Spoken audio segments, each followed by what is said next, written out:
එක පින්නතුනි හැමදිනම බොහොම ශ්‍රද්ධාවෙන් සද්ධර්ම ශ්‍රවණයට සූදානම් වෙන මොහොත තුන්ලොවක් සනසා වදාළ ශාන්තිනායක බුදු පියාණන් වහන්සේ 45 වසක් මුළුල්ලෙහි මුළු ලෝකෙටම යහපත පිණිස දේශනා කළ ඒ උතුම් සද්ධර්මය අපි කාටත් හිතසුව පිණිස පවතින එකම ඖෂධය. එනිසා ධම්මෝසද සමන්නත්ති කියලා කියනවා. ධර්මය හා සමාන වෙනත් ඖෂධයක් නැහැ කියලා. මේ සසර නැමැති මහා රෝගයට මේ ධාම නැමැති ඖෂධයක් වෙන හොයන්නට ඇත්තේ නැහැ. එනිසා මේ ධර්මය කියන එක මහා ජීවිතයට ලැබුණු ආශිර්වාදයක් අපි කාටත් පිහිට පිලිසරණ තියෙන එකම තැනක්. බුදුරජාණන් වහන්සේ ධර්මයේ කියලා අපිට දේශනා කළේ තමා තුළ අවබෝධ කළ යුතු තමා තුළ පිරිසිඳ දැකිය යුතු යථාර්ථවාදී දර්ශනයක්. ඒ බෞද්ධ දර්ශනය ඒ බුදුරජාණන් වහන්සේ පෙන්වා වදාළ උත්තරීතර ධර්මය තමා විසින්ම තේරුම් ගත යුතු දෙයක්. එනිසා අත්තාහි අත්තනෝ නාථෝ කෝහිනාථෝ පරෝසියා කියලා භාග්‍යතුන් වහන්සේම දේශනා කරනවා. තමාගේ පිහිට තමාටමයි. ඒකට වෙන කිසිම පිහිටක් පිළිසරණක් අපිට ඇත්තේ නැහැ. තමාගේ පිහිට තමාගේ පිළිසරණ තමාටමයි කියලා කියන්නේ ඒ ධර්මයේ ලබන පිළිසරණ තමා විසින්ම සකසා ගත යුතු දෙයක් නිසා. එනිසා බුදුරජාණන් වහන්සේ අපිට දේශනා කළේ මේ ලෝකයේ අනන්‍ය සරණා වෙන දෙයක් අපිට පිහිට උපකාර පිණිස පවතින්නේ නැහැ. අපි විසින් ගොඩනගන ඕනම දෙයක් පිහිට උපකාර පිණිස, සැනසෙල්ල පිණිස, මානසික සහනය පිණිස ගොඩනගන හැම දෙයක්ම අපිට සරණ පිණිස පවතින්නේ නැහැ. අසරණ බව පිණිස පවතිනවා මිසක. එනිසා හැම දෙයක්ම ගොඩනගෙන්නේ අන්තිමේටම අසරණ බව පිණිස. ඒ දේවල් රකින්නට, ඒ දේවල් පවත්වන්නට, ඒ වගේම ඒ දේවල් අතහරින්නට බැරි මට්ටමටපත් වෙන බව මිසක අපිට කවදාවත් සැනසෙල්ලක් ඒ දේවල් තුලින් උරුම කරන්නේ නැහැ. ඒ නිසා ජීවිතේ අපි අසරණ බවක ඉන්නකොට අපිට එකම සරණ නැතිනම් එකම පිහිට ලබන්නට පුළුවන්කම තියෙන්නේ ඒ ධර්මයේ තුල ලබන උත්තරීතර සැනසීම තුල. එනිසා ඒ ධර්මය අපි අවබෝධ කරගත යුතු වෙනවා. පච්චත්තං වේදිතබ්බෝ විඤ්ඤූහීති තමා තුල ප්‍රත්‍යක්ෂ කරගත යුතු වෙනවා. කවුරුන් විසින්ද? නුවණැත්තන් විසින්. ඒ ධර්මය නුවණැත්තන් විසින් තමා තුල ප්‍රත්‍යක්ෂ කරගන්නකොට තමාට ඒ සැනසීම භුක්ති විඳින්නට පුළුවන්කම තියෙනවා. ඒක සාමාන්‍යයෙන් කෙනෙකු ලබන සාමිස ප්‍රීතියට වැඩිය, සාමිස සුඛයට වැඩිය ඒ निराமிස ප්‍රීතිය, निराமிස සුඛය ඊටාම ශාන්තයි, ඊටාම ප්‍රණීතයි. ඒක ස්වල්පයක් හෝ අත්විඳොත් ඒ අත්විඳ කෙනා දන්නවා ඒක මොනතරම් ප්‍රණීතතර දෙයක්ද කියන එක. ඒ නිසා ඒ ධර්මයේ තුල අපිට ලබන්නට පුළුවන් සැනසීම අපිට වචනයකින් දක්වන්නට පුළුවන්, කතා කරන්නට පුළුවන් දෙයක් නෙමෙයි. ඒ තරම් මහා අති උත්තම, අති විශාල සැනසීමක් ධර්මයේ තුල අපිට ලබන්නට පුළුවන්කම තියෙනවා. ඒ සැනසෙල්ල ලබන්නටත් අපිට ජීවිතේ ප්‍රාර්ථනා, ඒ කියන්නේ ප්‍රනිධි සංඛ්‍යාත දේවල් වල ගැලිලා ලබා ගත යුත්තක් නෙමෙයි. ඒ සැනසෙල්ල අපිට ලබන්නට නම් කරන්නට තියෙන එකම දේ අවබෝධයක් ඇති කර ගැනීම. අපි ජීවිතේ අනවබෝධය නිසා ගොඩනගන දේවල් පිළිබඳව අවබෝධයක් ඇති කර ගන්නට පුළුවන් නම් ඒ අවබෝධය ඇති කර ගැනීම තුළ අපිට පුළුවන්කම තියෙනවා ඒ අනවබෝධයෙන් ඇති කරගත්ත දේ නිසා ආපු ප්‍රතිවිපාකයන් දුරු කරන්නට. ඒ නිසා තමයි මිච්ඡා දිට්ඨිය දුරු කරලා සම්මා දිට්ඨිය උපදව ගන්නට කියලා බුදුරජාණන් වහන්සේ නිරන්තරයෙන්ම අපිට අනුශාසනා කළේ. එතකොට මිච්ඡා දිට්ඨිය කියනකොට අපි සාමාන්‍ය ව්‍යවහාරයේ තුල අපි කතා කරන උච්ඡේදය සහ සාස්වතය කියලා. මේකත් උච්ඡේදයේ තුල ගොඩනැගෙන නියත මිත්‍යා දෘෂ්ටියක් තියෙනවා. ඒ නියත මිත්‍යා දෘෂ්ටිය වැළඳගත්ත කෙනෙක් නියති ධර්මයක් දුගතිගාමී වෙනවා කියන එක ඒක නතර වෙන දෙයක් නෙමෙයි. නමුත් අනිත් මිත්‍යා දෘෂ්ටිය නියත නැහැ. ඒක අනියතයි. අනියතයි කියලා කියන්නේ සුගතියට යන්නත් පුළුවන්, දුගතියට යන්නත් පුළුවන්. මොකද ඒ තුල හොඳ කර්ම සහ නරක කර්ම කියන දෙකම කරන්නට පුළුවන්. ඒ මිත්‍යා දෘෂ්ටිය මොකද්ද? ඒ වැරදි දැකීම කියන දේ සාස්වත අනුගීපු දැකීම. ඒ කියන්නේ පවතින ලෝකයේ පැවැත්මක් ගැන අපිට යම් දැක්මක් තියෙනවා නම් අන්න ඒකට කියන අපේ වැරදි දැකීමක් කියලා. අපි මේ ජීවිතයේ යම් දෙයක් බලාපොරොත්තු වෙනවා නම් බලාපොරොත්තු වෙන ඒ ප්‍රාර්ථනාවන් බලාපොරොත්තු වෙන දේ කුමක් මතද පිහිටලා තියෙන්නේ? මේ ශාස්වතයේ මත පිහිටපු දෙයක්. ඒ කියන්නේ ඇත කියන අන්තයේ තුල පිහිටලා තියෙන දේ මත ගොඩනගාගත්ත පරිකල්පන ලෝකයක තමයි අපි ජීවත් වෙන්නේ. ඒ කියන්නේ අපි බලාපොරොත්තු වෙන්නේ මේ තියෙන ලෝකේ සැපෙන් ජීවත් වෙන්න. එතකොට අපිට තියෙන ප්‍රශ්න ගැටලු ඔක්කොම තියෙන්නේ මෙතනින් එහා තැනක නෙමෙයි මේ ඉන්න ජීවත් වෙන ලෝකේ තියෙන ප්‍රශ්න ගැටලු. ඒ කියන්නේ අතීතයේ තුල ඉඳලා ආපු අවබෝධය මත අපි අනාගතය පිළිබඳව හිතනකොට අපිට ඇති වෙන ප්‍රශ්න ගැටලු තියෙනවා. ඒ දේවල් වලට අපි උත්තර හොයනවා අපි කාගේ ජීවිතවල. ඒ නිසා අපිට හෙට කරන්නට දෙයක් තියෙනවා. අපි ඒ දේ ගැන කල්පනා කරනවා. එතකොට මෙන්න මේ විදිහට අපේ ජීවිතේ පදනම සකස් කරලා තියෙන්නේ, අපේ දැක්ම සකස් කරලා තියෙන්නේ මොකකින්ද? මේ ශාස්වතය තුල. ඒ කියන්නේ තිබුණ ලෝකයක අපි ඉපදුනා. ඉපදුණු ලෝකේ අපි ජීවත් වෙනවා. ඒ වගේම මේ ලෝක අනාගතයට පවතිනවා. පවතිනකොට අපි ලෝකේ අතහැරලා දාලා නැති වෙලා යනවා. මේක තමයි අපේ තියෙන දැක්ම. අපේ ප්‍රශ්නත් මේක ඇතුලේ, අපේ උත්තරත් මේක ඇතුලේමයි. එනිසා සාමාන්‍ය කෙනෙක් දකින දැක්ම ප්‍රශ්නයක් සහ ප්‍රශ්නෙට උත්තරෙත් තියෙන්නේ මෙන්න මේ රාමුව ඇතුලේ. පවතින දේ අනුව හිතන දේ මත තමයි ඔහුගේ සියලු තීන්දුව සහ සියලු තීරණ. අපේ ජීවිතයේ දිහාට හැරලා බැලුවොත් අපිට තියෙන ප්‍රශ්න සහ ගැටලු ඒ හැම දෙයක්ම අපි තීරණය කරලා තියෙන්නේ මේ පවතින ලෝකේ ජීවත් වෙන මට එන ප්‍රශ්න සහ ගැටලු මත අපි විඳින දෙයක්. එතකොට බුදුරජාණන් වහන්සේ අපිට මෙබඳු ගැටලු වලින් පීඩාවටපත් වුණ ලෝකයකට පෙන්නවා සාමාන්‍ය දැක්මට වඩා එහා ගියපු උත්තරීතර දැක්මක්. ඒ උත්තරීතර දැක්ම සාමාන්‍ය ලෝකයාට නොපෙනෙන යථාර්ථවාදී දෙයක්. ඒකට කිව්වා අපි ඉන්න දේ මෙතර නම් ඒක හරියට මේ ගඟෙන් එහා පැත්ත වගේ කියලා. ඒ නිසා මෙතර බය සහිතයි. මෙතර කියන එක උපද්‍රව සහිතයි. අපිට දුකටපත් කරනවා කියන එක ඕන වෙලාවක එන්න පුළුවන් දෙයක්. අපි දුක කියන දේ Tamanට ඕනම අවස්ථාවක Tamanගේ ජීවිතේට එන්න පුළුවන්කම තියෙනවා. මොකද අපි ඉන්නේ නිර්භය ස්ථානයක නෙමෙයි බය සහිත ස්ථානයක.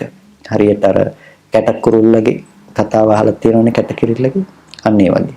ඒ කියන්නේ කැටකිරිල්ල කියලා කියන්නේ කුඹුරක් වගේ හාලා තියෙනකොට ඒ කැට ASCII ජීවත් වෙන පුංචි කුරුළු විශේෂයක්. මේ කැටකුරුල්ලෙක් දවසක් කැටයක් උඩට වෙලා ඉන්නකොට ගලක් උඩට වෙලා ඉන්නකොට උකුස්සෙක් වේගින් ඇවිල්ලා කැටකුරුල්ලව අල්ලගෙන යනවා.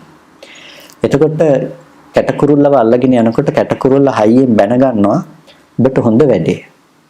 කොහොමයි වෙන්න තිබුණේ? හොඳම වැඩේ කියලා Tamanටම දොස් කියා ගන්නවා. උකුස්ස අහනවා මේ වෙනසත්තු විලාප තියෙනකොට ඔබ Tamanටම බැන ගන්නවා ඇයි මේ කියලා. ඊට පස්සේ කියනවා මේ වේ හැකියාවක් නෙමෙයි මගේ තිබුණ වරද. මට ඉන්න ඕනේ තැන නෙමෙයි මම ජීවත් වුනේ. මම ජීවත් වුනේ මට අයිති නැති තැනක. මට අයිති තැන හිටියනම් ඔබට කවදාවත් මාව අල්ල ගන්න බෑ කියලා. ඊට පස්සේ කුස්සත් කල්පනා කරනවා මේක බලන්න ඕනේ. මෙයා මොකද කරන්නේ ඔබට සුදුසු තැන කොතනද කියලා අහනවා. ඊට පස්සේ කියනවා මට සුදුසු තැන කැට සහිත ඉඩමක් කියලා.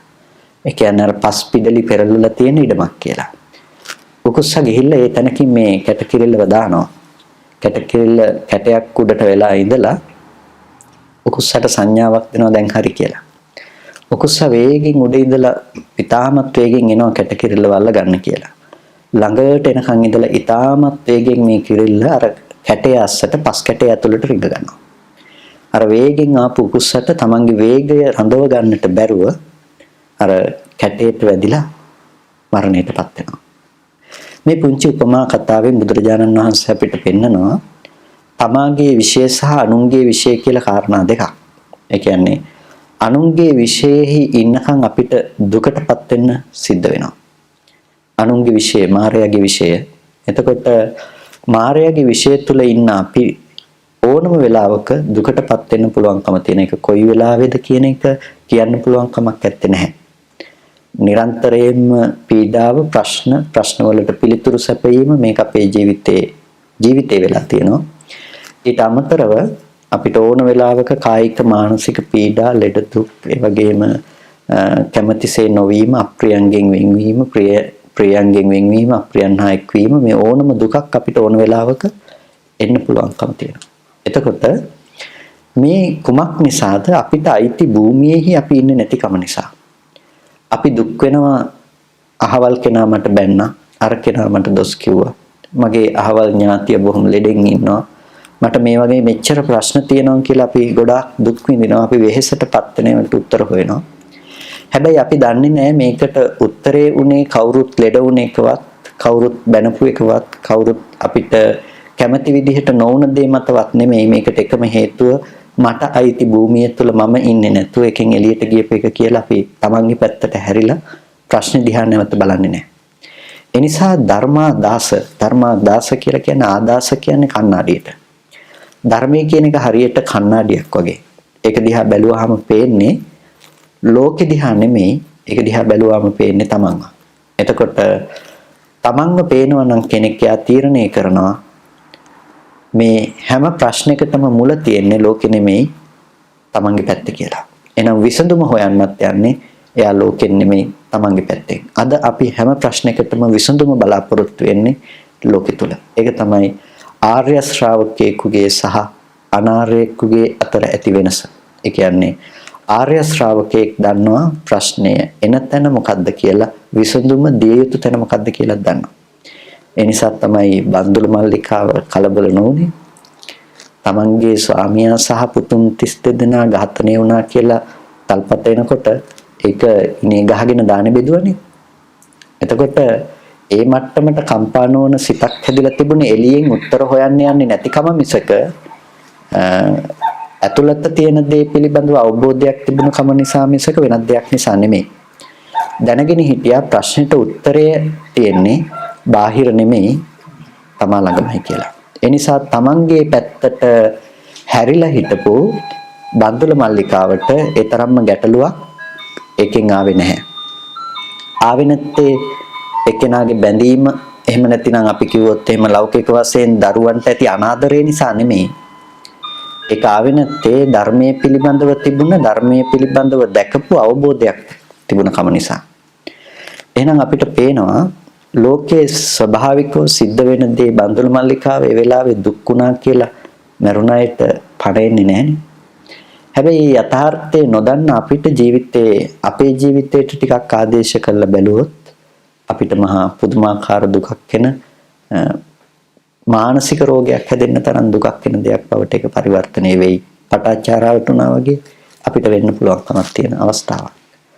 පින්තුනි හිතන්නකෝ ධර්මයේ තුලින් අපිට අවබෝධය මොන තැනකට අපිට ගන්න අවශ්‍යද කියන එක. ඒ කියන්නේ අපි ඉන්න මට්ටම සහ මේ ඇති කරගත යුතු මට්ටම අතර තියෙන පරතරය පිළිබඳව ටිකක් හිතලා බලන්න. මොකද ඒ කාරණා ටික මම මතක් කළේ ගොඩක් වෙලාවට පෙනෙන මොහොන ටික අනුව ගොඩක් බන අහන නිතර ටිකක් ඇසුරු කරන පිරිසක් ඉන්නේ. එතකොට නමුත් අපි අපේ ජීවිතය තුළ ප්‍රශ්නයක් ආවහම අපි ධර්මයේ තුළ අපි ලබලා තියෙන සැනසෙල්ල කොච්චරද කියන එක අපිට බලා ගන්න පුළුවන් වෙනවා. කෙනෙක් පොඩ්ඩක් ඇවිල්ලා බැනලා ගියොත් අපිට බලා ගන්න පුළුවන්කම තියෙනවා අපි ධර්මයේ තුළ කොච්චර ඒ සැනසීම ලබලාද කියලා. ඒ නිසා අපිට මේක තේරෙනවා කියන එක නෙමෙයි වැදගත් වෙන්නේ අපේ ජීවිතේට කොච්චර දුරට ඒක ඇතුළත් වෙලාද කියන එක තමයි වැදගත් වෙන්නේ. ඒ නිසා සත්ත ජටිල සූත්‍රයේදී බුදුරජාණන් වහන්සේ අපිට දේශනා කරනවා ආපදාසුකෝ මහරජ තාමෝ වේදිතබ්බෝ කියලා. කෙනෙකුගේ ශක්තිය දැනගන්න පුළුවන්කම තියෙන්නේ නිකන් ඉන්නකොට නෙමෙයි ආපදාවකදී. යාට කරදරයක් වුණාම තමයි යාට ශක්තිය දැනගන්න පුළුවන්. ඒ කියන්නේ ධනෙ වෙන්න පුළුවන්, ඥානෙ වෙන්න පුළුවන්, යම්කිසි උපද්‍රවයක් එනකොට තමයි අපිට දැනගන්න පුළුවන්කම තියෙන්නේ යා ඒකෙදි මුහුණ දෙන්නේ කොහොමද කියලා. එතකන් දැනගන්න බෑ. ඒ නිසා අපිට සමහර විට කෙනෙක් ඇවිල්ලා බැනලා යනකොට තමයි තමන්ට තමන්වත් අනුන්ට තමන්වත් තීරණය කරන්න පුළුවන්කම තියෙන්නේ. මෙයාගේ ශක්තිය කොච්චරද මොනතරම් දහමක් කතා කළත් මෙයාගේ අභ්‍යන්තරය මනස මොන මට්ටමකද තියෙන කියන එක තීරණය කරන්න පුළුවන්කම තියෙනවා. ඒ නිසා අපි අපේ පැත්තටම හැරිලා බැලුවොත් ඒ දුකක් වෙන සිදුවීමක් වෙන තැනකදී අපි සාමාන්‍ය ලෝකේ ඉන්න කෙනෙකු සහ අපි අතර වෙනසක් නැති වෙලා නම් එහෙනම් අපි එකෙන් ලබාගත් ප්‍රතිඵලයක් ඇත්තේ නැහැ. අපි මොන දේ කතා කළත්. ඒ නිසා අපිට දහමෙන් ලැබෙන දෙයක් අපේ ජීවිතේ තියෙන්නට ඕනේ.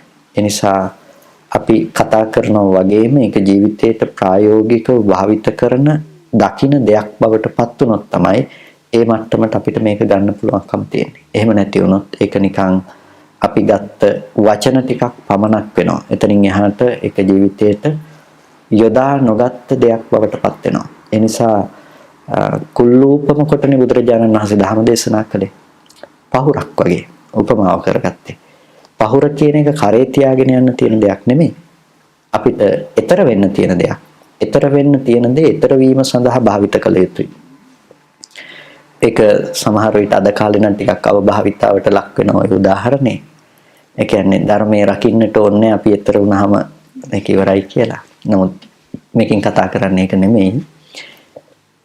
ධර්මයේ දන්නේක් බවට පත් වුණාට වැඩක් නැහැ කියන එක.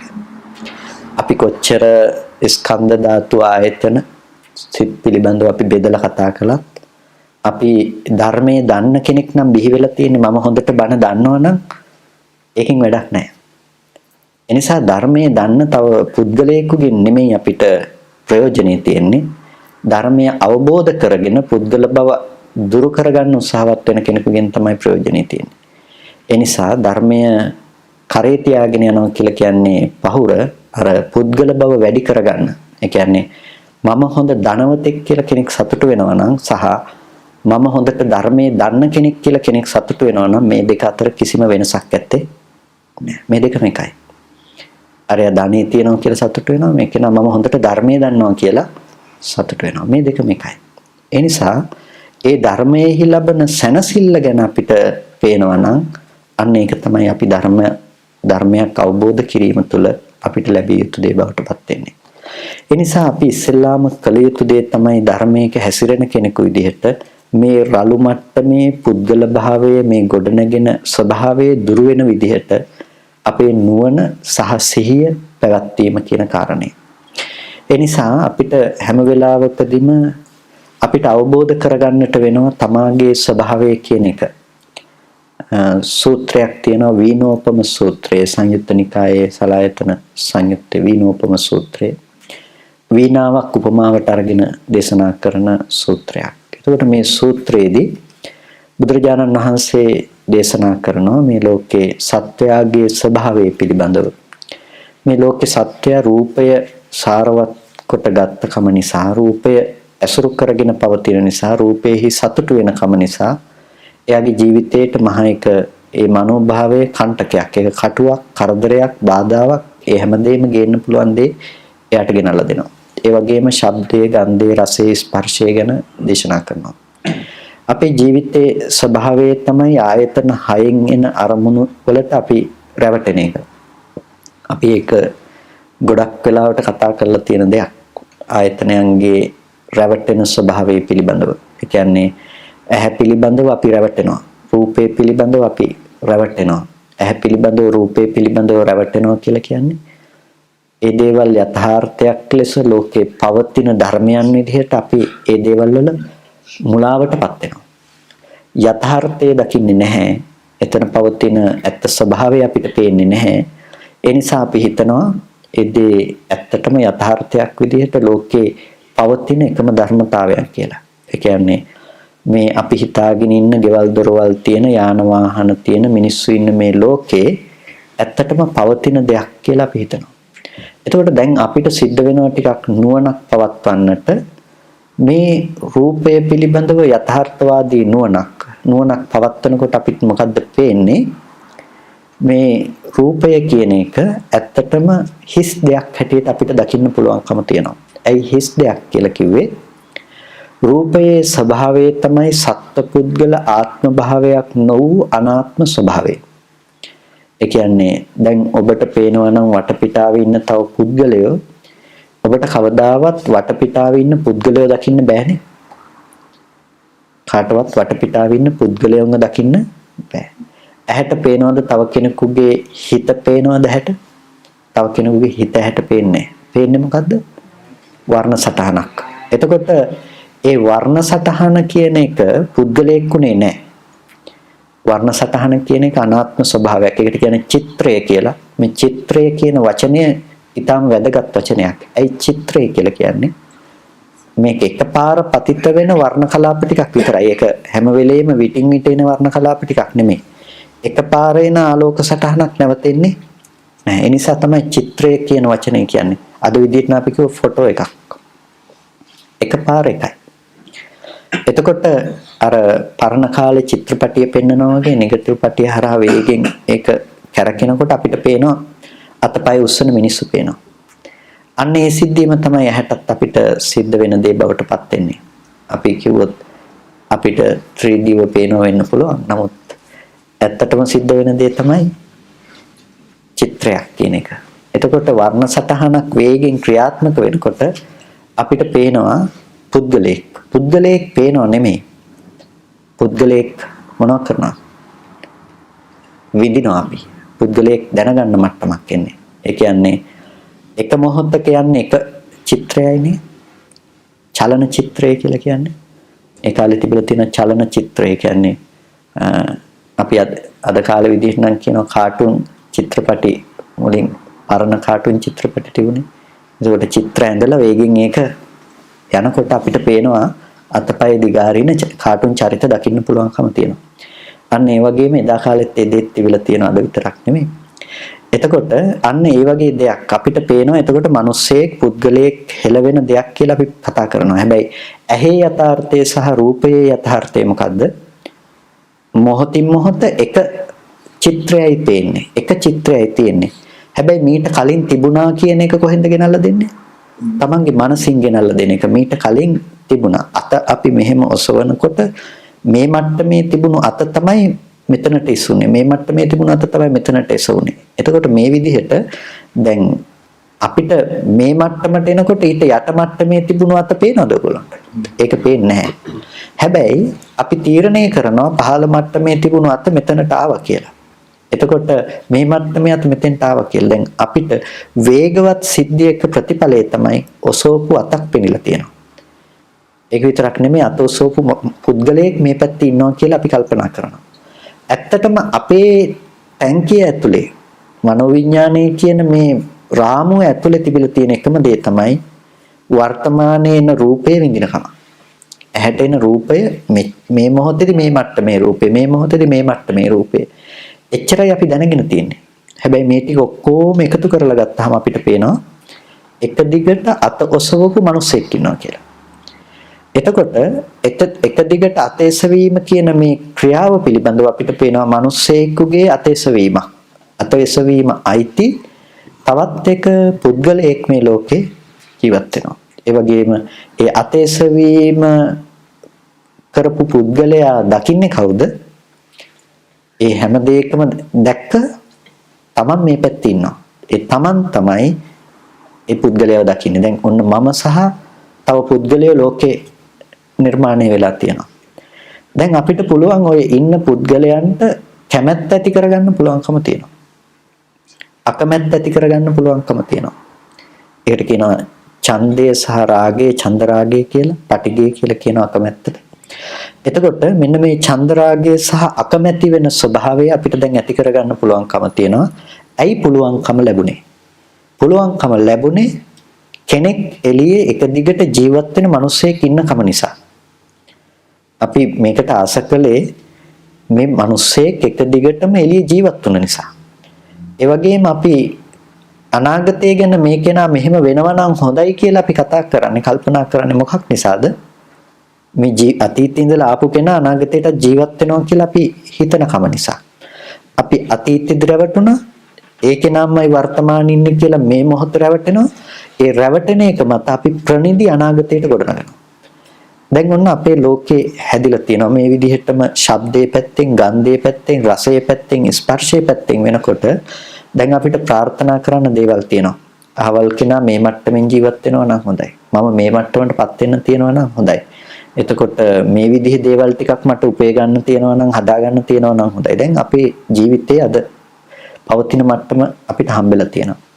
එතකොට මේ සංකීර්ණතාවයෙන් එහාට ගිහිල්ලා අපි ටිකක් පල්ලෙහාට බහලා බලනකොට ඇහි රැවටිලා, කනේ රැවටිලා, නාසයේ රැවටිලා, දිවේ රැවටිලා, කයේ රැවටිලා. මේ ටිකේ රැවටිලා තියෙනවා. මොකද්ද? වර්තමානයේ පිළිබඳව අපි දන්නේ නැහැ. නොදන්න කම නිසා අතීතයේ ඉඳලා එක දිගට තිබුණු ධර්මයක් ගැන අපි කල්පනා කරනවා. එතකොට අපි ඇලෙන්නේ අපි කවදාවත් නොදන්න පාට ටිකකට නෙමෙයිනේ. අපි ඇලෙන්නේ අපි ආස කරන්නේ කවදාවත් දන්නේ නැති පාට ටිකකට නෙමෙයි. එහෙනම් අපි ආස කරන්නේ කොහෙටද? ඔය පාට ටික අරඹයා අපේ හිතෙන් ගොඩනගලා දෙන අරමුණට තමයි අපි ආස කරන්නේ. ඒකට කියනවා සංකල්පය කියලා. අපිට පෙන්වන්නේ දරුවා කියලා නම් අපිට පෙන්වන්නේ gedara කියලා නම් එතකොට මේ අතීතයේ ඉඳලම හිටපු දරුවට අතීතයේ ඉඳලම තිබුණු ගෙදරට ඒකට තමයි අපි ආස කරන්නේ. එහෙම නැත්නම් කවදාවත් මම රූපෙට ආස කරන්නේ නැහැ. රූපෙට ආස කරන්නත් බෑ. ආස නැතුව ඉන්නත් බෑ රූපෙට. ඒකට කියන උපේක්ෂා සහගත මට්ටමක රූපේ තියෙනවා කියලා. ඒ කියන්නේ රූපේ යථාර්ථය. ඒ කියන්නේ දැන් අපි කතා කරනකොට රූප තණ්හා, ශබ්ද තණ්හා කියලා කතා කරනවා රූපය ගැන තණ්හා කරනවා කියලා. එතකොට අපි දැනගන්න ඕනේ අපි තණ්හා කරන රූපේ මොකද්ද කියලා. අපි තණ්හා කරන රූපේ එන්නේ අර පුංචි කාලෙම හිඳලා හදාගත්ත දරුවා කියලා සංකල්පේ රූපේ කියලා හිතන මට්ටමක් තියෙනවානේ. අන්න ඒ මට්ටමේ හදාගත්ත සංකල්පයත් එකතු කරගත්ත දෙයට තමයි අපි තණ්හා කරන්නේ. එහෙම නැතුව අපි කවදාවත් නොදන්න මට්ටමේ මේ මොහොතේ හැටෙන වර්ණ රූපයට කවුරුත් ආස කරන්නේ නෑ. ඒකට ආස කරන්න බෑ. මොකද අපි ඒක දන්නේ නෑනේ. දරුවෙක්ද නොවන හැඩතලයක් ගැන මිනිස්සෙක් කියලාවත් සංඥාවක් නැති තැනකට අපිට දරු තණ්හාව වේදෙන්නේ නෑ. දරු තණ්හාව වේදෙන්නේ දරුවෙක් කියලා පෙන්නන අපේ සංකල්පේ පැත්තට. එතකොට අපිට දේශනා කරනවා සංකප්ප රාගෝ පුරිසස්ස කාමෝ. මේ සංකල්පමය රාගයට තමයි පුරුෂයාගේ කාමය කියලා කියන්නේ. සංකල්පමය වශයෙන් ඇති කරගත්ත බැඳීමක් අපිට තියෙනවා. ඒ කියන්නේ පේන රූපය ගැන අපි සංකල්පමය වශයෙන් ඇති කරගත්ත බැඳීමක්. අපි කාමය කියලා කැමති වෙන්නේ අන්න ඔය සංකල්පමය වශයෙන් ඇති කරගත්ත දේවල් ටිකකට. ඒක නිසා කියනවා මේ ලෝකේ කාමය කියලා කියන්නේ මොනවටද? රූප, ශබ්ද, ගන්ධ, රස, ස්පර්ශ වලට නෙමෙයි. ඒවලට කියන්නේ මොකද්ද? පංචකාම ගුණ කියලා. පංචකාම ගුණයේ දේවල්. කාමයේ නෙමෙයි. කාමයේ කොහෙද තියෙන්නේ? සංකල්පමය වශයෙන් හදාගන්න ටික. ඒක ඇති කරගත්තේ මොකක් මතද? නිකන් ආකස්මිකව. ඒ කියන්නේ කෘත්‍රිමව හැදුණු දෙයක් නෙමෙයි. ඉබේ හටගත්තු දෙයක් නෙමෙයි. අර රූපය ගැන වැරදි දැකීම නිසා හදපු දෙයක් තමයි මේ සංකල්පය. ඊට පස්සේ සංකල්පයට තමයි අපි කැමති උනේ. එතකොට දැන් අපිට පේනවා ස්තර තුනක්. ස්තර තුනක් කියන්නේ රූපයේ යථා ස්වභාවයේ නොදන්නාකම මත අපි ඇති කරගත්ත සංකල්පමය රාගයේ අන්නේ සංකල්පමය රාගයට ඇති කරගත්ත කැමැත්ත කියන එක කාමයේ කියන එක අපිට දකින්න පුළුවන්කම තියෙනවා. එතකොට ඒක හරියට මම මෙහෙම කිව්වොත් අපි ආරණ්‍ය ගල්තලාවක් තියෙනවා. මේකට ගිහිල්ලා බලාගෙන ඉන්නකොට ඈත අහස දිහා බලනකොට අපිට පේනවා අහස එක එක හැඩතල වලාකුළු පාවෙනකොට එක එක හැඩතල පේනවා. ඉතින් හාව වගේ ඉබ්බෝ වගේ එක එක හැඩතල රූප අපිට පේනවා. ඉතින් මෙන්න මේ හැඩතලයක් අපි හිතමු අපි හාවෙක් කියලා දැක්ක කියලා. මේ හාවෙක් ඉන්නවමයි කියලා හිතාගත්ත මනසක් තියෙනවා. එතනින් එහාට ගියපු ස්වභාවය ගත්තාම එතනින් එහාට ගියපු ස්වභාවය තුළ තියෙන වලාකුලක් කියන එක. එතනිනුත් එහාට ගිහිල්ලා අපි බැලුවොත් එහෙම එතන තියෙනවා පිනිබින්දු ටිකක් කියන ස්වභාවයක්. එතකොට එකිනෙකට සම්බන්ධ නොවුණු පිනිබින්දු ටිකක් තියෙනවා. ඒ ටික මත අපිට වලාකුලක් පෙනිලා වලාකුලෙත් අපි ඉන්නවා මොකක් මතද? හාවෙක් ඉන්නවා කියන ස්වභාවය. අපි හැමදම ලෝකේ ආස කරන්නේ ඔය පේන හාවට. අපි ලෝකේ ආස කරන්නේ සහ අපි ගනුදෙනු කරන්නේ ඔය වලාකුලේ පෙනෙන හාවට. අපිට ඕක කවදාවත් නතර කරන්න බෑ. හිතින් අල්ලා හෝ හිතින් හිතලා හෝ මොනම දෙයකින් අපිට ඕක නතර කරන්න බෑ. රූපේ ස්වභාවය තමයි වෙනස් වෙනවා කියන එක, විපරිණාමය වෙනවා කියන එක රූපෙට අයිති දේ. හැබැයි එතන වෙනස් වෙනකොට අපිට පේන්නේ මොකද්ද? හාව වෙනස් වෙනවා කියලා. මොනතරම් ප්‍රමාණයට අපි හාවට ආස කරලා තිබුණත් ඒ තරමක් ප්‍රමාණයට අපි ජීවිතේ දුක් විඳින්න වෙනවා. ඒක තමයි අපේ ජීවිතේ අද අපි සිද්ධ කරන දේ. රූපය අපි ආස කරන්නේ අද අර හාවට ආස වුණා කියලා ඒකේ හැඩේ තුල හාවෙක් හිටින්නේ අපි දැනගත්තේ සංකල්පමය වශයෙන් අපි ඇති කරගත්ත හාවෙක් කියන එකට. ඒ වගේ තමයි අපි අද දරුවෝ, ගෙවල් දොරවල් අපි ආසවන, ගැලෙන, ගැටෙන, බැඳෙන, මුලාවන ඕනම දෙයක් අපි ගත්තාම අපි ඒ දේ මුලා වෙලා තියෙන්නේ, ඇලිලා බැඳිලා ගැටිලා තියෙන්නේ සංකල්පමය වශයෙන් හදාගත්ත අර හාවෙක් වගේ කියන තැනට. ඒකේ යථාර්ථය හොයාගෙන යන කෙනෙකුට තියෙනවා එතන තියෙන්නේ ඒ වගේ මට්ටමක් නෙමෙයි. එතන තියෙන මට්ටම මොකද්ද? අනාත්ම ස්වභාවයක් තමයි එතන පවතින්නේ. අර වලාකුළක ස්වභාවය දැක්ක වගේ යට දකින්න පුළුවන්කම තියෙන එතන පවතින අනාත්ම ධර්මතාවයක්. හැබැයි තව ටිකක් හොයනකොට එයාට පේනවා එතන තියෙන යථාර්ථයම මොකද්ද? පෙර නොතිබීම හටගෙන ඉතුරු නැතුව නැති වෙලා යන එකක්. එකට එකක් සම්බන්ධ නොවුණු පෙර නොතිබීම හටගෙන ඉතුරු නැතුව නැති වෙලා යන එකක්. ඒ කියන්නේ අර එකකට එකක් සම්බන්ධ නොවුණු පිනිබිඳු ටිකක්. මේ එක චිත්‍රයක් සම්බන්ධ නැහැ අනිත් චිත්‍රෙට. එක සිතක් සම්බන්ධ නැහැ අනිත් හිතට. ඒක පෙර නොතිබීම හටගත්ත අය ඉතුරු නැතුවම නැති වෙලා යනවා. හැබැයි අපි අවුරුදු 10ක් 15ක් 20ක් 30ක් අපි දන්න අපේ දරුවා ගැන අපි කල්පනා කරනවා. එතකොට ඒ කල්පනා කරන කමත් එක්ක මෙච්චර කාලයක් අපි හිටපු කෙනාට තමයි අපි කැමති වෙන්නේ. ඒ අපි මෙච්චර කාලයක් හිටපු කෙනාට කැමති වෙනවා කියන එක ඒ ටික ආශ්‍රව ටික මත උපද්දන දේ අපිට. එතකොට අපි ඒ මත උපද්දපු දෙයට අපි මොකද කරන්නේ? කාම වශයෙන්, රාග වශයෙන් අපි ඒ දේ ඇසුරු කරනවා. ඇසුරු කරාට අපි දන්නේ නැහැ අපි ඇසුරු කරලා තියෙන්නේ මොකක් කියලාද? තමන්ගේම හිතින්ගෙන ආපු සංකල්පයකටයි කැමති උනේ කියන එකවත් අපි දන්නේ නැහැ. අපි දන්නේ සම්පූර්ණම එකම එකයි. ඒ තමයි අපි ඇත්තටම ආස කළේ එළියට කියලා. ඒකින්ද තමයි විඥානය කියන එක මායාකාරයක් කියලා කියන්නේ. දක්ෂ මායාකාරයෙක් පෙන්වන මායාව අල්ලන්න බෑ. ඒක යථාර්ථය වෙලා තියෙනවා. අන්න ඒ වගේ තමයි හිත කියන එකත් දක්ෂ මායාකාරයෙක් වගේ. ඒක කවදාවත් අපිට පෙන්වන දෙයට අපිට හිතන්නවත් ඉඩක් තියලා නැහැ අපිට. ඒ ගැන අය කල්පනා කරන්නවත්, ඒ ගැන බලන්නවත් එක අංශුවක, එක දශමිකවත් ඉඩක් තියලා නැහැ. ඒක නිසා අපිට එතන හරියට අපි විමසන්න ගත්තොත් එහෙම අපිට පේනවා පදනමක් නැහැ කියලා එතන. කොහොමද? අර වීණෝපම සූත්‍රයේදී බුදුරජාණන් වහන්සේ දේශනා කරන එක රජ කෙනෙකුට හෝ ඇමතිවරයෙකුට කවදාවත් වීණාවක ශබ්දය අහලා නැහැ. වීණාවක ශබ්දය අහලා නැති මේ කෙනාට මිහිරි වීණා හඬක් අහන්න ලැබෙනවා. ඊට පස්සේ මේ කෙනාට අවශ්‍ය වෙනවා මිහිරි වීණාවක්, වීණා හඬක් ඕනේ කරනවා. ඊට පස්සේ මෙයා මොකද කරන්නේ? රාජපුරුෂයන් කැඳවල කියනවා මට මේ වීණා හඬ අරගෙන එන්න කියලා. රාජපුරුෂය යනවා වීණා හඬ ගේන්න. වීණා හඬ ගේන්න ගිහිල්ලා වීණාවකුත් උස්සගෙන එනවා. ආවහම අහනවා කො හඬ? ඊට පස්සේ කියනවා ස්වාමීනි හඬ එහෙම අහන්න බෑ. එහෙනම් කොහොමද?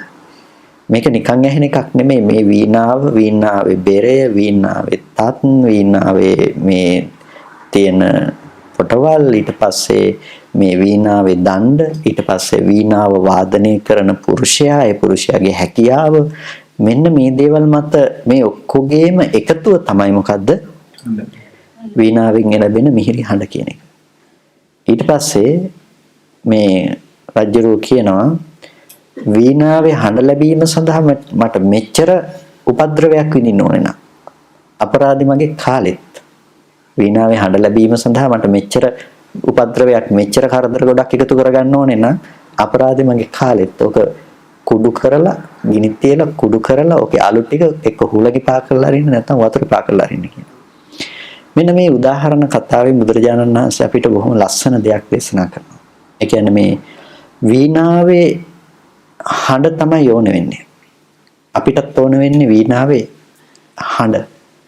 වීණාවේ හඬ කියලා කියන්නේ අපි කැමති වෙන්නේ වෙන මොකකටවත් නෙමෙයි. අපි කැමති රූපයෙන් ලැබෙන ආස්වාදයට, ශබ්දයෙන් ලැබෙන ආස්වාදයට, ගඳ සුවඳ රස ස්පර්ශයෙන් ලැබෙන ආස්වාදයට. මේ දේවල් වලට තමයි අපි ආස, මේ දේවල් වලට තමයි අපි ඇලෙන්නේ ලෝකේ. හරියට අර වීණා හඬට ආස කළා වගේ. හැබැයි මේ වීණා හඬ නිකන් ලබන්න බෑනේ. වීණා හඬ එන තැන ගැන අපි දන්නේ නැහැ. කොච්චර ටිකක් එකතු කරලාද වීණා හඬ අපිට හදලා දෙන්නේ කියන එක අපිට පේන්නේ නැහැ. හිතනවාද වීණාවෙන් විතරක් හඬ එනවා කියලා? අපි හිතාගෙන ඉන්නේ වීණාවෙන් විතරක් හඬ එනවා කියලා. කවදාවත් වීණාවෙන් විතරක් හඬ එන්නේ නැහැ. ඔය ආස්වාදය අපිට හදලා දෙන්න අපිට කොච්චර දෙයක් අපි වැය කරනවද, කොච්චර දෙයක් අපි කැප කරනවද කියන එක අපිට පේන්නේ. මොනවද අපි ඒකට වැය කරන්නේ? පින්තුනේ අපි සම්පූර්ණම යථාර්ථයේ වැය කරලා මෝඩකම ටික එකතු කරලා තමයි අපි මේ දේ හදාගන්නේ, නිකම්ම නෙමෙයි. අර ගොඩාක් තාම්පන්න ඕන වුණානේ මේ වීණාවේ හඬ උපද්දවන්න. අපි කැමති රූපේ අපිට නිකන් උපදවන්නේ නැහැ ඒක. ඒක උපදවන්නේ මොන ටිකක් ඇති කල්හිද? මේ ස්පර්ශ ආයතන හයේම අත්දැකීමක් තමයි අපිට ගෙනල්ලා දෙන්නේ. ස්පර්ශ ආයතන හයේම අත්දැකීම. මේක වටාපත වෙන්න පුළුවන්. වටාපත කියන රූපය තනි රූපයක් වෙන්නත් පුළුවන්. හැබැයි මේ තනි රූපයක් ලෙස ඔබට පෙනෙන මේ වටාපත කියන එක විඳින්න ගියාට පස්සේ ඔබට මේක විඳින්න මොනතරම් දේවල් ගොඩක් ඕන වෙලා තියෙනවද? අපි හිතන්නේවත් නැති ගොඩක් ඕන වෙලා තියෙනවා. වටාපත කියලා අපිට මේ දර්ශනේ නැතිනම් පෙනෙන එක අපිට පෙනිලා තියෙන්නේ පාට ටිකක් විදිහට විතරයි. පාට ටිකක් විදිහට පෙනුණු තැනකදී අපිට වටාපත කියන දැනුම එනාවේ අපි කලින් රැස් කරගත්ත සංකල්ප ටිකකුත් එක්ක අපිට ගෙනාවේ වටාපත කියන දැනුම. ඒ විතරක් නෙමෙයි මේක අල්ලන්න පුළුවන්, බලන්න පුළුවන්, මේකෙන් ස්පර්ශය විඳින්න පුළුවන්කම තියෙන, කතා කරන්න පුළුවන්. අපි වටාපත ගැන සෑහෙන දැනුම් පද්ධතියක් අපිට ගෙනලා තියෙනවා. කොටින්ම කියනවා නම් වටාපත විඳිනකොට වටාපත විඳිනු ලබන පුද්ගලයා මේ පැත්තේ ඉන්නවා කියනකොට ඇස කන නාසය දිව ශරීරය මනස කියන මේ ටිකෙන් වටාපත විඳින්න පුළුවන් කෙනෙක් මෙහි නිර්මාණය කරලා තියෙනවා. අන්න ඒ ආයතන ටික ඇති කෙනාට තමයි වටාපත හම්බෙන්නේ. නිසා වටාපත ගන්න කියලා කියනකොටම ඕගොල්ලෝ දන්නවා වටාපත ගන්න පුළුවන් කියලා. පේන එක අල්ලන්න පුළුවන් කියලා දන්නවා. ඔය දෙකක් ගැට ගැහුන් නැති වුණොත් ඕගොල්ලන්ට වටාපත හොයන්න වෙන්නේ නැහැ. අර මම කියන්නේ බස්තම ගේන්න කිව්වා වගේ කියලා. ඒ කියන්නේ මම පොඩි කාලේදී ස්වාමීන් වහන්සේ මට කිව්වා මේ පුතේ බස්තම ඇති අරන් එන්න කියලා. මම ගිහිල්ලා බැලුවා එහෙම එකක් නැහැ. මම දන්නේ නැහැ බස්තම කියන්නේ මොකක්ද කියලා ඇත්තටම. ඊට පස්සේ මම බැලුවා එහෙම එකක් නැහැ. ඊට පස්සේ මම ගිහිල්ලා කෝ ගෙනාවද කියලා මං කෝ නැහැ එහෙම එකක් නැහැ කියලා. ඊට පස්සේ ආපහු සරයක් කෝ නෑ තියෙනවා ගේන්න කියලා. මම ආපහු ගිහිල්ලා බැලුවා. එහෙම එකක් මට පේන්නේ නැහැ. මම ආපහු ආවා. ආපහු නෑ කිව්වා. ඊට පස්සේ ස්වාමීන් වහන්සේම ගියා කනකොට තියෙනවා බස්තම. එතකොට මේ තියෙන්නේ බස්තම කියලා පෙන්වනවා. එදා ඉඳලා මම දන්නවා බස්තම කියනකොට මොකද්ද බස්තම කියන්නේ කියලා. දැන් අර ටිකේදී මට ශබ්ද මාත්‍රය විතරයි. ඒකට මට මේ පැත්තෙන් ගෙනල්ලා දෙන්න තරම් රූප ඇත්තේ නැහැ. ඒ කියන්නේ මම මේක ගන්න සෑහෙන පරතරයක් ඇති උදාහරණයක් විදිහට.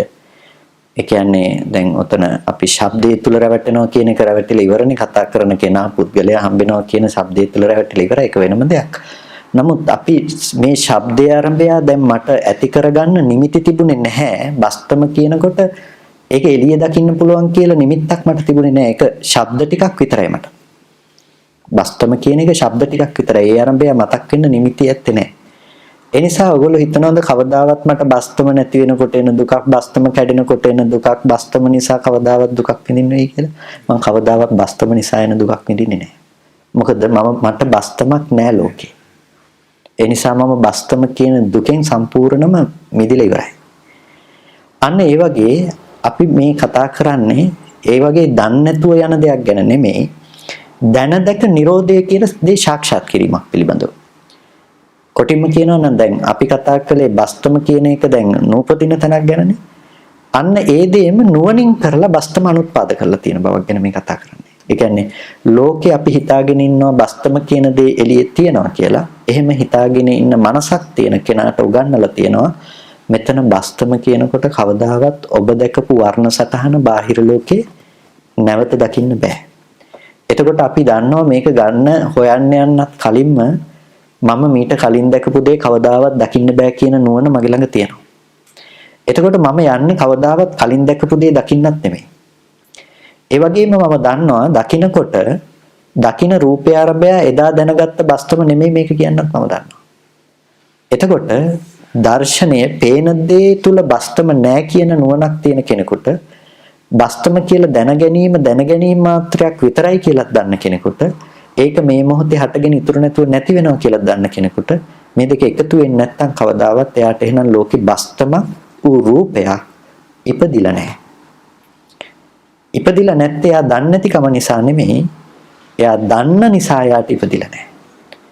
එයා දන්නවා බස්තමේ අයිතිකාරය රූපේ නෙමෙයි කියලා. එයා මහා භූත රූපෙට රැවටෙන්නේ නැහැ බස්තමක් කියලා. ඒ වගේම අපි සත්පුද්ගල සංඥාවෙන් ඇසුරු කරන රූප ලෝකේ ගෙවල් දොරවල් යාන වාහන අපිට මහා විශාල නානත්වයක් අද පේනවා.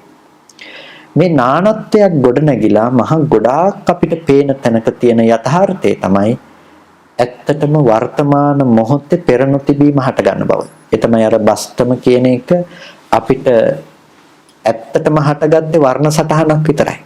වර්ණ සටහනේ බස්තම කියන දැනුම තිබුණේ නැහනේ. වර්ණ සටහනේ තිබුණේ නැහැ ඒක. වර්ණ සටහනේ බස්තම කියන දැනුම ගේනකම තිබුණා නම් ස්වාමීන් වහන්සේලා ඒක මට පෙන්වලා දෙන්න ඕනේ නැහනේ. පේනකොටම මට එන්න ඕනේ මේක තමයි බස්තම කියලා. නෑ ඒ දැනුම ගේන්නේ නැහැ වර්ණ සටහනේ. එහෙනම් ඒක ඇති කරගන්නේ කොහෙන්ද? ඒක තම තමාගේ පරිකල්පන ශක්තිය. එහෙම නැතිනම් තම තමන් රැස් කරගත්ත දේ අනුව හිතනකම. මේ අපි කතා කරන්නේ මේ එක පුංචි තාම සියුම් කාරණා තැනක දෙයක් විතරනේ. අපි ඔය විදිහට මේ ආයතන 6න් මොනතරම් දෙයක ඇලිලා තියෙනවද? ස්පර්ශ ආයතන 6න් මොනතරම් දෙයක ඇලිලා තියෙනවද? අපිට පේනවා මේ මුළු ලෝකෙම නිත්‍ය විදිහට පෙනිලා තියෙන්නේ සියුම් අපිට මේ පේන හැම තැනකම අපේ ඇති ඇලීම් සාගත ස්වභාවය. ඒක මේ උදාහරණෙන් කතා කරන තරම් රළුව නෙමෙයි. ඊටාම සියුම්. ඒ කියන්නේ දැනගන්න ඕනේ නෑ අපි මේ අහවල් දෙය කියලා වර්ණ සටහන කියන මාත්‍රේ තියෙනවා එළිය කියලා දැනගත්තත් ඒත් ප්‍රමාණවත්. ශබ්දය කියන එකේ ඔයගොල්ලෝ තේරුම් දැනගන්න ඕනේ අර්ථ දැනගන්න ඕනේ කියන ශබ්දෙමයි මට ඇහුනේ මේ කියලා දැනගත්ත කියන එක හිතාගෙන ඉන්නවනම් ඒකම ප්‍රමාණවත්. ඒකම තමයි අවිද්‍යාව කොට නෙවන කියලා කියන්නේ. ඒක ඒ තරම් සියුම්ම යනවා. එතකොට කෙනෙක් තර්ක කරන්න පුළුවන් ඔය මට්ටමට ගිහිල්ලා කොහොමද අපි නැති කරන්නේ කියලා. ඒ කියන්නේ ওই මට්ටමට ගිහිල්ලා නැති කරන්නේ කොහොමද කියලා කෙනෙකුට හිතෙන්න පුළුවන්. ඒ මට්ටමට ගිහිල්ලා මේ දේවල් නැති කරනවා කියන දෙයක් ගැන නෙමෙයි මේ කතා කරන්නේ. අවබෝධයෙන් ඒ දිහා බලාගෙන ඉඳීමක් ගැන කතා කරන්නේ. ඒ කියන්නේ නුවණින් තමාගේ ස්වභාවය ගැන Tamanට පෙන්වලා දීමක් ගැන මේ කතා කරන්නේ. ඒ නිසා එයා නුවණින් දකින කෙනෙක් නිසා එයාට ලෝකේ ස්වභාවය ගැටලුවක් නැහැ. ලෝකයා මේකට වටාපිට කියලා ලස්සනයිද කියලා හුවත් ලස්සනයි කියලා කියනව නැතුව නෙමෙයි. හැබැයි එයා දන්නවා ලස්සනයි කියන්නේ වටාපතක් නොතිබුණු බවත් අනාත්ම සතර මහා ධාතු නිසා හටගත්ත වර්ණ සටහන එතනම හටගෙන නිරුද්ධ වෙනවා. සහ රූපය ඇති කල්ලි හටගත්ත ඉතුරු නැතුව නැතිලා ගියා. ඒ වගේ මේ ආරම්භය හිතින් වටාපත කියලා රැස් කරගත්ත නැතිනම් වටාපත කියලා සංඥාවක් දැනගන්නවා කියන එක ගැනත් එයා දන්නවා. ඒ වටාපත කියලා දැනගත්ත ධම්මාරම්මණය නැතිනම් හිතින් උපද්දවාගත්ත ආරම්මණය ඒක එතනම හටගෙන නිරුද්ධ වෙන දේ කියලා දන්නවා. එතකොට ඒ දන්න ධර්මයන් සහ ධර්මයන් කියලා කිව්වේ හිතින් උපද්දපු සත්ත්ව පුද්ගල රූප වටාපත් ආදී සංඥාවන් කියන ධර්මයන් සහ රූපය කියන එකේ තියෙන මේ යථාර්ථය ගැන යා තේරුම් අරගෙන තියෙනවා. එතකොට මේ දෙකම එකයි කියලා හිතන මෝඩකම යා නැති කරගත්ත නිසා යාට පේන්නේ මේ දෙකම එකක් කියලා. හැබැයි යා දන්නවා ලෝකේ අසුරු කරන ලෝකේ ගනුදෙනු කරන ස්වභාවය මොකද්ද කියන එක එයා තේරුම් අරගෙන නැත්තේ නැහැ. එයා තේරුම් අරගෙන තියෙනවා. ඒ නිසා එයා දන්නවා ලෝකේ වටාපත කියන්නේ මේකට කියන එක එයා තේරුම් ගන්නවා. එතකොට නෑ ඔක හේතුඵල ධමයක් කියන්නේ යන්නේ නැහැ වෙලාවකදී.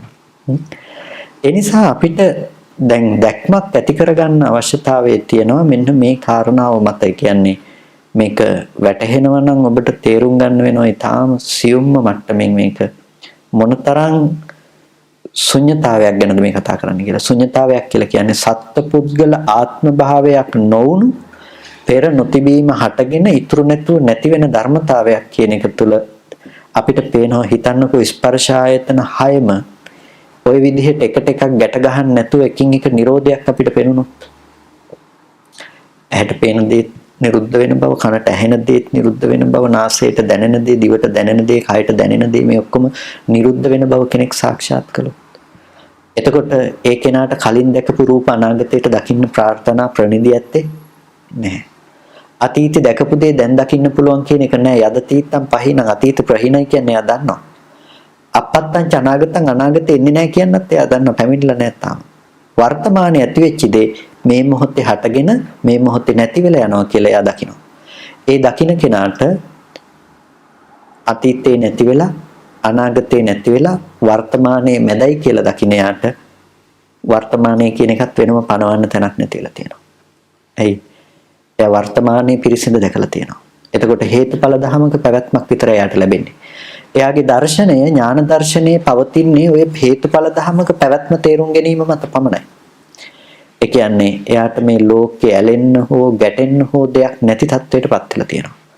එතකොට හරියට මේ ලෝකයේ ඒක ගණ මහා පර්වතයක් මහා සතර වාතයෙන්ම සතර දිග්භාගයෙන් එන වාතයෙන් කම්පා කරන්න බෑ වගේ මේ රූප මොන්නතරම් විනාශ වෙලා ගියත් එයාට දුක ගේනවා කියන දේ අංශු මාත්‍රයකින්වත් කරන්න බැරි දෙයක්.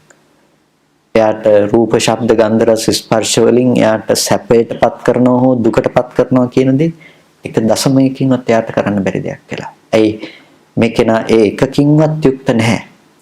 ඒ කෙනාගේ ස්වභාවය මොකද්ද?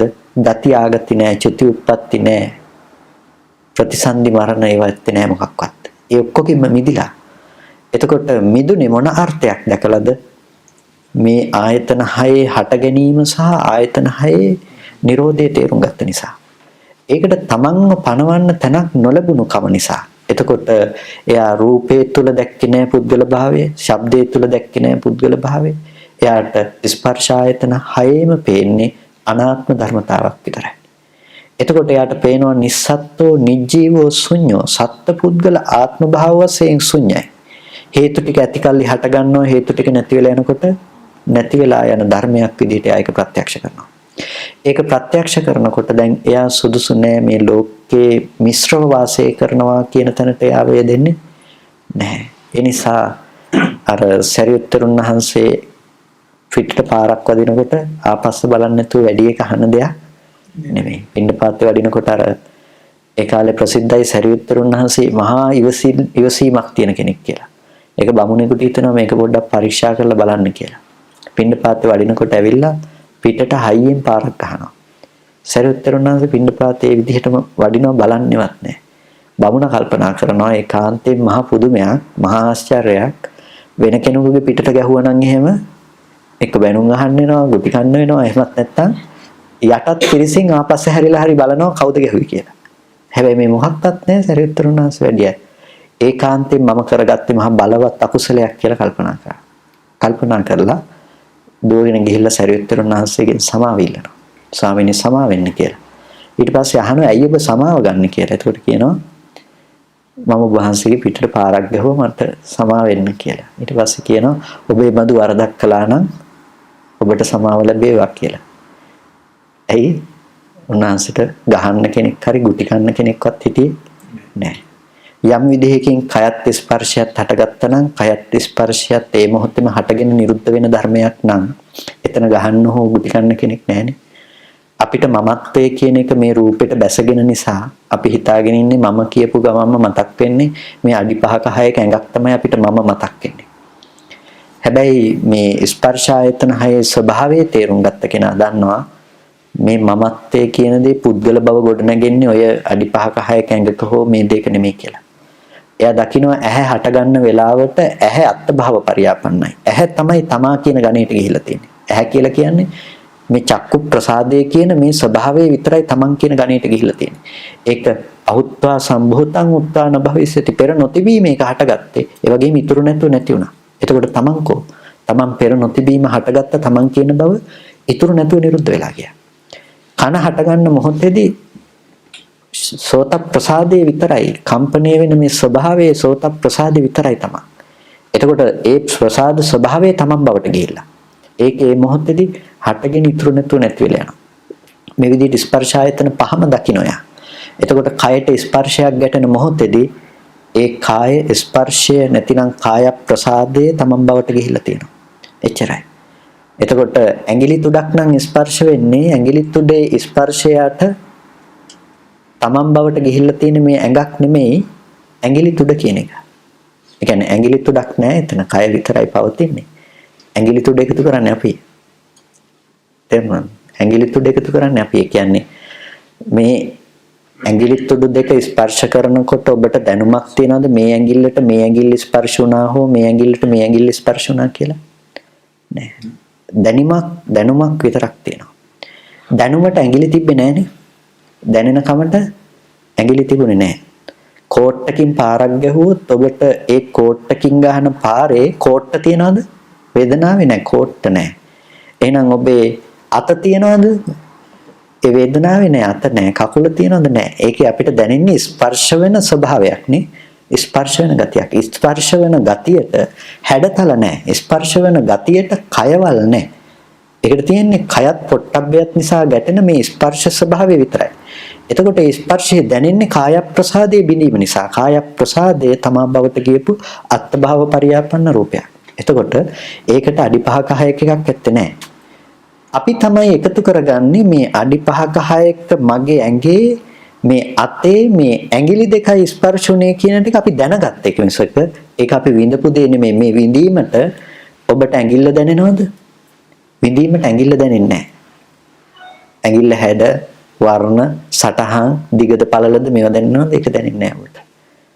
එතකොට අතේ දිග පළල හැඩ දැනෙනවද මේ ස්පර්ශයට? නැහැ ඒක දැනෙන්නේ නැහැ. ඇඟේ ඒවා දැනෙනවද? නැහැ. ඔබට දැනෙන ස්පර්ශය විතරයි. එතකොට කයත් පොට්ටබ්බයත් කියන එක පවතින මේ ස්වභාවයෙන්. එතකොට මේ විදිහට ස්පර්ශ ආයතන හයේම අත්දැකීම යාට ওই විදිහට හසු වුණොත් එහෙම ඒ මොහොතට හටගෙන නිරුද්ධ වෙන බවට එයාට මේ ලෝකයේ ඇති බවට ඇසුරු කරන්න කිසිමම දෙයක් හම්බ වෙන්නේ නැහැ. එතකොට එයාට කියනවා කිසිවක් උපාදාන වශයෙන් නොගෙන මිදුන කෙනෙක් කියලා. කීනං පුරාණං එයාට අතීතයේ ක්ෂීණ වුණා. ඒක දුර වෙලා ගියා. නවං නත්ති සම්භවං. නැවත අපහු සම්භවයක් යාට නැවත ආයතන හදන්න අවශ්‍ය වෙන කෙලෙසයක් තණ්හාවක් එයා ළඟ ඇත්තේ නැහැ. ඒ නිසා විරත්ත චිත්තා ආයතිකේ භවස්මි. එයා මොකද වෙලා තියෙන්නේ? විරත්ත චිත්තා. හිත විරතියට ගිහිලා හිත මිදිලා. මොකේද? ආයතිකේ භවස්මි. ආයතනයන්ගෙන් ගොඩනගන නැවත ගොඩනගන භවයේහි මේ හිත නොඇලීමට ගිහිල්ලා. එයා ඇලෙන්නේ නැහැ. ඇලෙන්නේ නැත්තේ මොකක් නිසාද? ඇලෙන්න තැනක් නැති නිසා. ඒ තැනක් නැත්තේ හටගෙන නිරුද්ධ වෙන ධර්මතාවයක කොයි අවස්ථාවටද අපි ඇලෙන්නේ? අර පහනක් ගැන අපි කතා කරන්නේ. මේ තප්පරේ දැල් වෙන තෙල් ටික තිරේ දැල්ල කියන එක ඊළඟ තප්පරේට ගියේ නැත්තම් අපි කැමති වෙලා තියෙන්නේ කොයි තප්පරේ නැති වෙලා ගියපු දැල්ලටද පහනට කැමති කියලා අපි කැමති වෙලා තියෙන්නේ. අපිට ඒක කතා කරන්න වෙන්නේ නැහැ. අපි එක දැල්ලකට කැමති වුණා නම් ඒක ඒ මොහොතේ නැති වෙලා ගිහිල්ලා තියෙයි. හැබැයි මේ සන්තති එකතු කරලා අපි දුක් වෙනවා පහන නැති වුණා කියලා. ඇත්තට මේ පහන නැතිලා ගොඩක් කල් නෙමෙයි. ඒ පහන නැතිලා ගොඩක් කල්. ඒ නිසා අපිට මෙන්න මේ අවබෝධය අපිට ආයතන ටික කෙරෙහි යම් කෙනෙකුට ඇති වුණොත් එයාට මේ ආයතන කෙරෙහි ඇලීමක් ඇත්තේ නැහැ. ඇයි? එයා රූපෙට ඇලුනොත් ඇහැට ඇලුනා කියනවා. ශබ්දෙට ඇලුනොත් එයා කනට ඇලුනා කියනවා. දැන් එයාට ආයතන ටිකට ඇලෙන්න හේතු නැහැ. එයා දන්නවා හේතුඵල ධමයක්. හේතු නිසා ගොඩනැගුණු බව සහ හේතු නැතිනකොට නැති වෙලා යන දැක්ම එයා අවබෝධ කරගෙන තියෙනවා. ඒ නිසා එයා මේ ආයතනයන් කෙරෙහි නොඇලී මිදුණ කෙනෙක් වෙනවා. අන්න ඕක අපිට එකපාර ගන්න බැරි වෙයි. ඔක මේ ඵලයේ ඇතිවිය යුතු ලක්ෂණ ටිකක් අපි ඔය කතා කරේ. එයාට ප්‍රතිපදාව වඩන්න තියෙනවා බොහොම සිහියෙන් ඥාන සංප්‍රයුක්තව නුවණින් බලමින් එයාට දැන් ප්‍රතිපදාව වඩන්න වෙනවා. සිහියෙන් බලන්න වෙනවා. කොහොමද? ඒකටත් වීනෝපම සූත්‍රයේ මේක උදාහරණයක් දක්වනවා බුදුරජාණන් වහන්සේ. හරියට එක ගොයමක් හොඳට ලස්සනට නිල් පාටට කියලා කියන්නේ අර කොළ ගොයමට කියන්නේ නිල් ගොයම කියලා නේද? එතකොට මේ නිල් පාටට ගොයමක් වැවිලා තියෙනකොට බොහොම ලස්සනට මේක කුඹුර රකින්න කෙනා දක්ෂ ව්‍යක්තයෙක් නොවි පැත්තකට වෙලා ගිහිල්ලා හිටියොත් එහෙම හරකෙක් කුඹුරට පැන්නොත් කොහොම තියෙයිද? අර ගොයන් ටික විනාශයි. ඔක්කොම කාගෙන යනවා.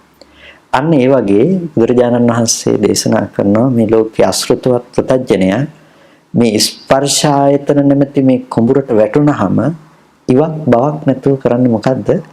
මේ මනස මේ අරමුණු ඔක්කොම අරගෙන රැස් කරගන්න එක. ඒක මහා ව්‍යසනයක්, ඒක මහා අපරාධයක්. අන්න ඒ වගේ අපිත් අද මේ සිද්ධ කරගන්න එක මේ ස්පර්ශ ආයතන නැමැති ඔක්කොම ටික අරගෙන කරගන්න මහා व्यसනයක් නේ.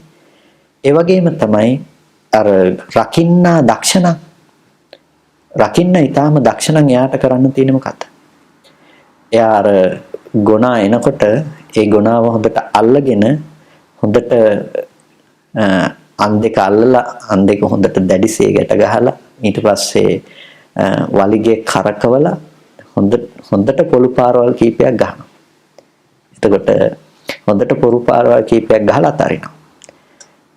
මේ පාරවල් ටික මේ වේදනාව මතක තියෙනකන් මොකද වෙන්නේ? මේ හරක නැවත අර කුඹුරට බහින්නේ නෑ. කීප වතාවක් ඔය වැඩේ වුණාම ආයෙ කුඹුර පැත්ත බලන්නේ නෑ. අන්න ඒ වගේ මේ හිත ඇහැ අනුව යනවා, රූපය අනුව යනවා, කන අනුව යනවා. හැබැයි අපි ඔය අරමුණු කරන එක එක දේවල් වල වැරදි විදිහට හැසිරෙන්න හදන මේ හිත අල්ලලා අර අන් දෙක පෙරලා ගත්තා වගේ අපි මේ අරමුණ අරගෙන යථාර්ථයේ පෙන්නලා මේක ඇතුලේ තියෙන බොරුව පෙන්නලා වලිගේ කරකවලා හොඳට පොළු පාරවල් ටිකක් ගැහුවා වගේ හොඳට පාරවල් කීපයක් ගැහුවොත් මේ සිහිය මතක තියෙනකම් මෙයා එන්නේ නැහැ. එතකොට මේ මතකයේ වගේ තමයි අපි හිතට දෙන සිහිය කියන එක. සිහිය සහ ඒකාග්‍රතාවයේ ලක්ෂණය. ඒ සිහිය සහ ඒකාග්‍රතාවයේ වැඩිම මත අර පාරවල් ටික වගේ විදර්ශනාවෙන් යාට යථාර්ථය පෙන්වලා දෙනකොට ඒ හිත නැමැති කුළු හරකා ස්පර්ශ ආයතන 6 නැමැති කුඹුරට බහින්නේ නැහැ. එහෙනම් අපිට කරන්න තියෙන්නේ මොකද්ද? සිහිය සහ සමාධිය නැතිනම් සිහිය සහ ඒකාග්‍රතාවය කියන එක අපිට අවශ්‍ය වෙනවා.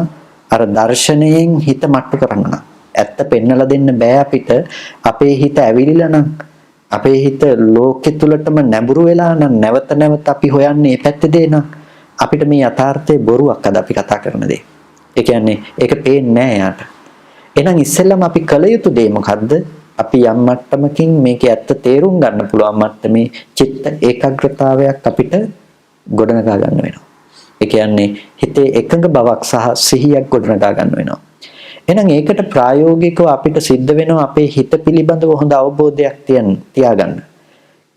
කෙලෙස් සහිතව හැසිරෙන තමන්ගේ හිතේ ස්වභාවය පිළිබඳව තමන්ටම තීරණයක් කරන්න වෙනවා. එතකොට අපිට වැඩි මහා කෙලෙස් මට්ටම් වල හිටපු ඇත්තෝ හිත හදාගත්තනේ නේද? මීට වඩා මහා මට්ටම් වල හිටපු අය ගොඩක් හිත හදාගත්තා. අඟුලිමාලත් හිත හදාගත්තා. පටාචාරාවත් හිත හදාගත්තා. ඊට පස්සේ ඒ විතරක් නෙමෙයි අර එක හාමුදුරු කෙනෙකුගේ කතාවේදී තියෙන්නේ මේ ඒ හාමුදුරු එක ස්ත්‍රියක් කෙරෙහි බැඳිලා මේ ස්ත්‍රිය කෙරෙහි රාගසිතක් හටගෙන තියෙනවා. මේ හාමුදුරුවන්ට ආරංචි වෙනවා මේ කාන්තාව කලුරිය කළයි කියලා. ඊට පස්සේ කලුරිය කරලා දවස් කීපයක් සොහනට මේ මිනිහ ගෙනිහින් දැම්මහම හාමුදුරු යනවා මේ නිමිත්ත බලන්න අසුබ නිමිත්ත බලන්න කියලා. අසුබ නිමිත්ත බලන්න ගියාම ඒත් හාමුදුරුන්ට රාගය එනවා. ඒත් හාමුදුරුවෝ ආපහු යනවා විහාරෙට. අර පණුව ගහලා පූජා වැగిරෙන අර මහා පිළිකුල් වෙච්ච රූපය බලන්න ආපහු දවසකින් දෙක කියනවා. ඒත් හාමුදුරුන්ට රාගය ඇති වෙනවා. එතකොට සාමාන්‍ය මානසික ස්වභාවයක් විදිහට නිකන් ඔබ කල්පනා කරලා බලන්න මොනතරම් අසුබ සහගත මට්ටමක්ද කියලා. මොනතරම් පිළිකුල් සහගත මට්ටමක්ද කියලා. එච්චර පිළිකුල් සහගත මට්ටමේ රාගය ඇති කරගත්ත ඒ අයත් හිත හදාගත්තා. අඟුලිමාල වගේ මහා තරහෙන් හිටපු අය තමන්ගේ හිත හදාගත්තා. පටාචාරා වගේ තමන්ගේ ජීවිතේ බොහෝ දේවල් වලින් දුකටපත් වුණ අය තමන්ගේ හිත හදාගත්තා නම් මේක අපිට බැරි කමක් වෙන්න. එහෙනම් අපිට බෑ නම් අපිට ඒ තුල තියෙන වෙන මොකක්වත් නෙමෙයි අපේ උත්සාහය මදිකමනේ. අපි හිත ගැන දන්නේ නැහැ. හිත හදන්න තියෙන ක්‍රමය ගැන දන්නේ නැහැ. අපි හිත ලිහලා දාපු ගොනෙක් වගේ ඔහේ අතහැරලා තියෙන ඕන තැනක යන්න කියලා. අන්න එහෙම හිත හදන්න බෑ. එහෙනම් අපි කරන්න ඕනේ මොකද්ද? ටිකෙන් ටික හරි හිත ලිහලා දාන්න නැතුව හිත ගැට ගහන්න පුරුදු කරන්න ඕනේ. හිත ගැට ගහන්න පුරුදු වෙන්න ඕනේ. හිත ගැට ගහන්න පුරුදු වුණාම තමයි මේ හිත හීලෑ වෙන්නේ. ඒ වගේ ඔබට වෙනද අකුසල් හිතුවිලි එනවා යනවා ඔබ දන්නේ නැත්නම් ඔබ දැන් පුරුදු වෙන්න අකුසල් සිතුවිලි එන යන බව පිළිබඳව හොඳ අවධානයකින් ඉන්න. හිත ගැන හොඳ අවධානයක් ඇතුව ඉඳලා පොඩ්ඩක් තමන්ගේ පැත්තේ අට ගන්න අකුසල් සිතුවිල්ල දිහා බලන්න පුරුදු වෙන්න. මේ දේ හොඳ දෙයක් නෙමෙයි මේ දේ නරක දෙයක් කියලා. ඉස්සෙල්ලාම ඔබට කියන්නේ නැහැ අර මහා ගැඹුරු විදර්ශනාව වඩලා මේ අකුසල් විතර්කය නැවත නොහට ගන්න බවට දුරු කරන්න කියලා කියන්නේ නැහැ. ඉස්සෙල්ලා මේක දැනුවත් වෙන්න රළු මට්ටමක ඉන්නවා නම් හිත වැඩෙන්නේ නැත්තම් මේ ඇත්ත පේන්නේ නැත්තම් ඉස්සෙල්ලා අපි දැනුවත් වෙන්න එපා. ඉස්සෙල්ලා ඔබ බලන්න හිතුවිල්ල අඳුර ගන්න පුරුදු වෙන්න. ඊට පස්සේ මේක හොඳ දෙයක් නෙමෙයි කියලා අර ද්වේධා විතක්ක සූත්‍රය සහ විතක්ක සංතාන කියලා සූත්‍ර දෙකක් තියෙනවා මජ්ක්‍ධිම නිකායේ. මේ සූත්‍ර දෙකේදී බොහොම ලස්සන විග්‍රහයක් කරන හිත ගොඩක් විසිරුණු කෙනෙකුට හිත හදාගන්න අපි ස්වාමීන් වහන්සේලාට උපදෙස් දෙනකොටත් ඒ සූත්‍ර දෙක ආශ්‍රයෙන් ගොඩක් උපදෙස් දෙනවා. තමන්ගේ හිතේ අරමුණු දෙකක් කරගන්න. හොඳ අරමුණු සහ නරක අරමුණු. එතකොට හොඳ අරමුණු ටික වෙනම තියාගන්න, නරක අරමුණු ටික වෙනම තියාගන්න. එනේන අරමුණු හොඳද නරකද කියලා බලන්න. නරක අරමුණු වෙනුවට ටක් ගාලා හොඳ අරමුණක් ගන්න. විතක්ක සංතාන සූත්‍රයේදී පෙන්නනවා විතර්කයක් එනකොට අකුසල විතර්කයක් අපි දුරු කරගන්න අධීර ගානක් වෙනවා අපිට. එතකොට වෙන අරමුණක් සිහිපත් කිරීම, වෙන අරමුණක් අරගෙන භාවනා අරමුණක හිත වැඩිම, ඊට පස්සේ අඩුමතර මේ අරමුණ ඒද නතර කරගන්න බෑ නම් අපිට නැගිටලා වෙන පරිසරය වෙනස් කිරීමක් ගැන හරි කතා කරනවා. එතකොට ප්‍රායෝගිකව අපි ගොඩක් වෙලාවට දර්ශනයනේ කතා කරන්නේ. නමුත් ප්‍රායෝගිකව හිත වඩන්න ගියාට පස්සේ අපිට ඉස්සෙල්ලම හම්බෙන්නේ මේ රූපේ තියෙන සක්කාය දිට්ඨිය කියන මට්ටමට වඩා අපිට මේ හිතට ඇති වෙන කෙලෙස් තමයි අපිට ගැටලුව තියෙන්නේ. මේ ඇත්ත නොපෙන්වා තියෙන ලොකුම ප්‍රශ්නේ. ඒ නිසා අපිට ඉස්සෙල්ලාම සිද්ධ වෙනවා අර වගේ සූත්‍ර දිහා අපි හොඳට බැලුවොත් එහෙම ඒවා බොහොම සරල කාටත් පහසුවෙන් තේරුම් ගන්න පුළුවන් සූත්‍ර. එතකොට ඒ දිහා බලලා අපිට තීරණය කරන්න පුළුවන් මම සිතුවිලි පිළිබඳ මෙන්න මේ විදිහේ බෙදීමකට ලක් කළා මම කටයුතු කරනවා. එතකොට ටික දවසක් Taman ඒ දේ කරනකොට Tamanට තේරුම් ගන්න පුළුවන් වෙනදට වැඩිය යම් එකඟ බවක් Tamanගේ හිත තියෙනවා. හොඳ අරමුණු වල Tamanගේ හිත දැන් වැඩිපුර ප්‍රමාණයක් යනවා. කුසලයේ පැත්ත ටික ටික අඩු වෙලා තියෙනවා කියලා Tamanට තීරණය කරන්න පුළුවන්. අන්න එතකොට මේ දර්ශනීය පැත්තට ටිකක් හිත තියන්න ගත්තාම Tamanට තේරෙනවා දැන් කරගෙන යන්න පුළුවන් මට්ටමක් දැන් තියෙනවා කියලා. ඒ නිසා අන්න එතන ඉඳලා ඔබට පුළුවන් පටන් ගන්න. අපේ ඉස්සෙල්ලාම අදහස් කරන්නේ නැහැ මහා ගැඹුරු විදර්ශනාවකට ගිහිල්ලා මේ දේ බලන්න කියලා. ඒ නිසා ගොඩක් වෙලාවට කතා කරනකොට ඔය සාමාන්‍ය සීමාවෙන් විතරක් අපි මතක් කරලා රැඳෙන්නේ. එතනින් එහාට කතා කළා කියන එක බොහෝ දෙනෙකුට ප්‍රයෝජනයක් වෙනස පවතින්නේ නැහැ. පාඩමක් කරන්න පුළුවන්. උපකාර කරගන්නයිට උපකාර කර ගැනීම සඳහා කාලය තියෙනවා නම් වෙලාව තියෙනවා නම් සූත්‍රයක් දෙකක් අරගෙන අභිධර්මයේ පාඩමක් අරගෙන දිගට කතා කරන්න පුළුවන්කම තියෙනවා. එතකොට යමක විදිහට අරගෙන මේ දේවල් බෙදිලා යන ආකාරය පිළිබඳව කතා කරන්න පුළුවන්. හැබැයි ඒවා න්‍යායාත්මකව කතා කරත් අපිට ප්‍රායෝගිකව කෙලෙස් දුරු කිරීම නම් පටන් ගන්න වෙන්නේ මේ ඉන්න මට්ටමේ ඉඳලා තමයි. ඒ නිසා මේ මට්ටමේ ඉඳලා පටන් ගන්නෙ නැති කෙනාට අර ටික මොන මට්ටමින් කතා කළත් ධර්මයේ දන්න හොඳ තවත් එක චරිතයක් ලෝකෙදී. එයාට පුළුවන් වාද කරන්න, විවාද කරන්න, විතර්ක කරන්න ඕන තරමක් පුළුවන්. මම තමයි හරි, අනිත් ඔක්කොම වැරදි ඕන තරමක් දැන් කරන්න පුළුවන්කම තියෙනවා. ඒ නිසා ධර්මයේ දන්න තව එක කෙනෙක් බිහි වෙලා වැඩක් නැහැ. අපිට විය යුතු දේ තියෙන්නේ තමා තුල පවත්නා කෙලෙස් දුරු වෙන්න ඕනේ. ඒ තුල පුද්ගල භාවයේ දුරු වෙන්න ඕනේ. පුද්ගල භාවයේ වැඩි වෙන්න බෑ. ධර්මයේ දන්න තව එක කෙනෙකුට දැන් වෙනද බැන්නොත් මට බැන්න කියලා එන්නේ දැන් මෙච්චර බණ දන්න මම දන්නේ නැහැ කියලා කිව්වනේ කියලාත් එන්නේ. දැන් තවත් එකක් තියෙනවා. එතකොට ටිකක් දැනෙනවා වැඩිනේ නේ. දැන් ඒ කියන්නේ වෙනද බැන්නහම මම බැන්න කියන එක විඳින කමට වඩා ටිකක් වැඩි මෙච්චර බණ දන්න මටත් බැන්නනේ, මෙච්චර සිල්වත් මටත් බැන්නනේ, මෙච්චර ගුණවත් මටත් බැන්නනේ, මෙච්චර අහිංසක මටත් බැන්නනේ. එතකොට ඒ ටික එකතු වුණාම තව අරකේ දුක වැඩිපුර විඳින්න පුළුවන්. ඇයි අපි තව බරක් එකතු කරගෙන තියෙනවනේ. තව බරට තව පාරක් ඇදලා තියෙන. එතකොට තව ටිකක් වැඩිපුර හැප්පෙන්න පුළුවන්කම තියෙනවා. එතකොට හානිය තව ටිකක් වැඩි. ඒ නිසා අපේ ජීවිතේ ওই උපපද ගොඩක් එකතු වෙන්න මොකද වෙන්නේ? ඔකට රිදීම, ඔකට ගැටීම ගොඩක් වැඩි වෙනවා. ඒ නිසා ඔය ගොඩාක් දේවල් තියෙන, ගොඩාක් සුදුසුකම් තියෙන, ගොඩාක් හැකියාව තියෙන චරිතයක් බිහි වෙනවට වඩා හොඳම දේ තමයි ඔය කෙනා අයින් වෙන එක. එතකොට අර ගොඩක් දේවල් වලට තැනක් නැති වෙලා තියෙන්නේ. ඒ නිසා ධර්මයේ තුල පුළුවන් තරමක් උත්සාහවත් වෙන්න ඒ මට්ටමේ හික්මීම, ඒ මට්ටමේ හැදීම තමන්ගේ ජීවිතයට ලං කරගන්න. ඒකට ප්‍රායෝගික ක්‍රමවේදයක් භාවිත කරන්න කවුරුත් උත්සාහවත් වෙන්න. ඒක කාගේ ජීවිතවලට යහපත පිණිස පවතී බොහෝ කාලයක් පුරාවට. නිසා ප්‍රශ්න ගැටලු තියෙනවා නම් අපි මේ වෙලාවේදී සාකච්ඡා කරමු. ස්වාමීන් වහන්සේ කිව්වා මොනවාද හරකට ගහලා බහලා ඒ මොනෙන් පස්සේ ආයේ කුඹරට එන්නේ නැහැ කියන මේ දේශ තිබ්බනේ ඒකකින් දර්ශනයෙන් හරියටම හරියි. නමුත් අපිට වෙලා තියෙන මට වෙලා තියෙන වැඩේ මම කොච්චර හරකට ගහලා බෑවත් ආයෙ උකුඹට බහිනවා මම එන්නේ. ඒක මොකද කරන්නේ? හරකට රිදෙන්න ගහන්නේ නැහැ නේ ආදරෙන් ගහන්නේ එක පස්සේ තියෙන්නේ. මට පුළුවන් සක්තිය කරනවා. හැබැයි මේ එක්සයිනස් මට අර ඒ ටික කරගන්නම් මොකක් හරි සුදුසු පිළිවෙලක් හරි මොකක් හරි. ඒකට තමයි අර අනිත් ටික කිව්වේ ප්‍රායෝගිකව අපිට හරකට ගහලා නැවත නොයන මට්ටමටපත් කරනවා කියන එක අර දර්ශනයෙන් අපි දර්ශනයත් එක්ක භාවිත කිරීමක් නේ. එතකොට ඒ ගහනවා කියන එකටත් කලින් අපි කිව්වනේ හොඳට අන් දෙක අතර හොඳට පෙරලා අරගෙන වලිගේ කරකවල ගන්න කියලා කිව්වනේ. ඉතින් අපිට අවශ්‍යයි ඉස්සෙල්ලා සිහියක් ඕනේ ඉස්සෙල්ලා සමතයක් අවශ්‍ය වෙනවා. ඒ නිසා අපි හිතේ මේ ටික ඉස්සෙල්ලා දියුණු කරන්න ඕනේ. නැත්තම් දර්ශනයක් විදිහට කෙනෙක් ඊටාම සමහර විට මේ ටික අහගෙන යනකොට වේගෙන් වැඩෙනවා. දර්ශනයක් විදිහට වැඩෙනවා. හැබැයි මම කියන්නේ ගිනි පෙට්ටි ගොඩාක් එක දිගට ගොඩ ගහගෙන ගියොත් ඉක්මනට ගොඩ ගැහෙනවා. හැබැයි ඉක්මනට මොකද වෙන්නේ? කඩාගෙන වැටෙනවා. ඒ නිසා ඒකේ ප්‍රතිඵලය බොහොම අඩුයි. ඒ නිසා ගොඩනැගීම නෙමෙයි අපිට අවශ්‍ය වෙන්නේ ක්‍රමානුකූල ලෙස ගොඩනැගීම කියන දේ. ඒ නිසා දර්ශනීය පැත්ත විතරක් අපිට දැන ගැනීම නෙමෙයි සම්පූර්ණම පදනම වෙන්නේ. ඒක කොහොමද ප්‍රායෝගිකව ජීවිතේ භාවිත වෙන්නේ කියන එක පිළිබඳවත් අපිට අවබෝධයක් තිබීම. ඒ නිසා අපිට හිත කියන එක එකපාර අතෙන්ට ගන්න බෑ තමයි. ඒ නිසා අපි පස්සේ කතා කළා වගේ අර ඉස්සෙල්ලාම සිතුවිලි හඳුනාගෙන සිතුවිලි සංයමයටපත් කිරීම කියන තැන නීවරණ දුරු කිරීම කියන තැන තමයි ඇත්තටම අද අපිට අයිති භූමිය බවට පත් වෙලා තියෙන්නේ. අපි හැම වෙලාවෙම මුලාවටපත් කරන්නේ නීවරණ ධර්මයන්ගෙන්. එතකොට ලෝකයේ පිළිබඳව තියෙන ආශ්‍රව ඕනවට වඩා ඒ දේවල් වල හැසිරීම සැරිසරීම. තව විදිහකින් කිව්වොත් තමාට අයිති නැති භූමියෙහි වැඩිපුර හැසිරීම නිසා තමයි අපි මායාවේ ග්‍රහණයට හසු වෙන්නේ. ඒ කියන්නේ මායාවේ ග්‍රහණයට හසු වෙන කියන්නේ කෙනෙක් ඇවිල්ලා අපි උස්සන් යන්නේ කැටකිරි ලුස්සෝ වගේ. අපි රූපය අනුව බැසගෙන තියේ, ශබ්දය අනුව බැසගෙන තියේ, ගන්ධ රස ස්පර්ශ අනුව බැසගෙන තියේ, බැසගත්තා කියලා කියන්නේ මායя අල්ලගත්ත තමයි. එයාට ඕන විදිහකට කැමැතිසේකට හැක්කෙක් බවට අපිටපත් වෙනවා. දුකටපත් කරනවා නම් දුකටපත් කරන්න, වැළපීමට, වෙහෙසීමට ඕන දෙයකටපත් කරන්න පුළුවන්.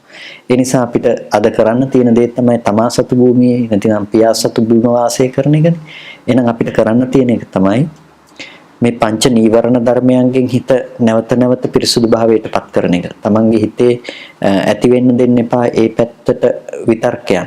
එතකොට හිත ගැන හොඳ අවධානයක් යොමු කරන්න පුරුදු වෙන්න ඕනේ. අපි සාමාන්‍යයෙන් අර හිත ගැන උපපරීක්ෂාව නැහැ. ඒ කියන්නේ හිත ගැන අපි නැවත නැවත නැඹුරු වෙලා බලන්නේ නැහැ. හිතේ ඇති වෙන විතර්ක පිළිබඳව බලන්නේ අපි ඒක බලන්න පුරුදු වෙලා තියෙන්නේ බණ අහන වෙලාවටයි භාවනා කරන වෙලාවට විතරයි. ඒක තමයි අපිට තියෙන ලොකුම ගැටලුව. නැත්තම් භාවනා කරන එකේ වරද හෝ බණ අහන එකේ තියෙන අඩුවක් නෙමෙයි තියෙන්නේ. ඒක තියෙන්නේ අපි ඒක සීමා කරලා තියෙනවා බණ අහන වෙලාවටයි භාවනා කරන වෙලාවටයි. අනිත් වෙලාවල් වලට අපි පොඩක් නිදහසේ ඉන්නේ, සෑහෙන නිදහසේ අපි ඉන්නේ. එතකොට ඒ වෙලාවට හිත පිටමයි තියෙන්නේ. හැබැයි අන්න ඒ වෙලාව තමයි අපි අල්ල ගන්න ඕන වෙලාව. අර මම කියන්නේ ආමුදුරු කීප දෙනෙක් වේගින් යනවා මං අහ කොහෙද යන්නේ කියලා. එතකොට කියනවා මේ ඉක්මනට පැම් පහස් වෙලා ඉක්මනට භාවනා කරන්න යනවා කියලා. ඉතින් මම කිව්වා ඔක ඉක්මනට යන්න ඕනේ නැහැ. යනකොටත් භාවනාවෙන් යන්න, භාවනාවෙන්ම නාන්න, භාවනාවෙන්ම යන්න, ගිහිල්ලත් භාවනාවම කරන්න කියලා. ඒකට හදිසියක් වෙන්න දෙයක් නැහැ. ඉක්මනට ගිහිල්ලා භාවනා කරන්න දෙයක් නැහැ. යන්නෙත් භාවනාවෙන් නම් කරන්නේ ඊළඟට ගිහිල්ලත් භාවනාව නම් ආයෙ එතන හදිසියක් වෙන්න දෙයක් නැහැ. අන්න ඒ මට්ටම ආවනම් අපේ ජීවිතේ භාවනාව කියන්නේ මම මේ කතා කරන්නේ උග්‍ර සමාධියක් වඩනවා කියන තැන ඉඳලා නෙමෙයි. අපේ සිතුවිලි හඳුනගෙන අකුසලයන් දුරු කරන්න සතර සම්‍යක් ප්‍රදන් වීරිය වඩන්න පුළුවන් මට්ටමේ අපිට හිත ගැන අවබෝධයක් තියාගන්න පුළුවන් නම් ඒක තමයි වැදගත් වෙන්නේ. මොකද ඒක වීරියට පෙන්වන්නේ ඒකයි. ඒ කියන්නේ නූපන් අකුසල් නූපදවන්න පුළුවන්කම තියෙනවා. උපන් අකුසල් දුරු කරන්න පුළුවන්කම තියෙනවා. නූපන් කුසල් උපදවන්නත් උපන් කුසල් වැඩි දියුණු කරන්නත් පුළුවන්කම තියෙනවා. අන්න ওই කාරණාව නැවත නැවත මතක් කරන්න.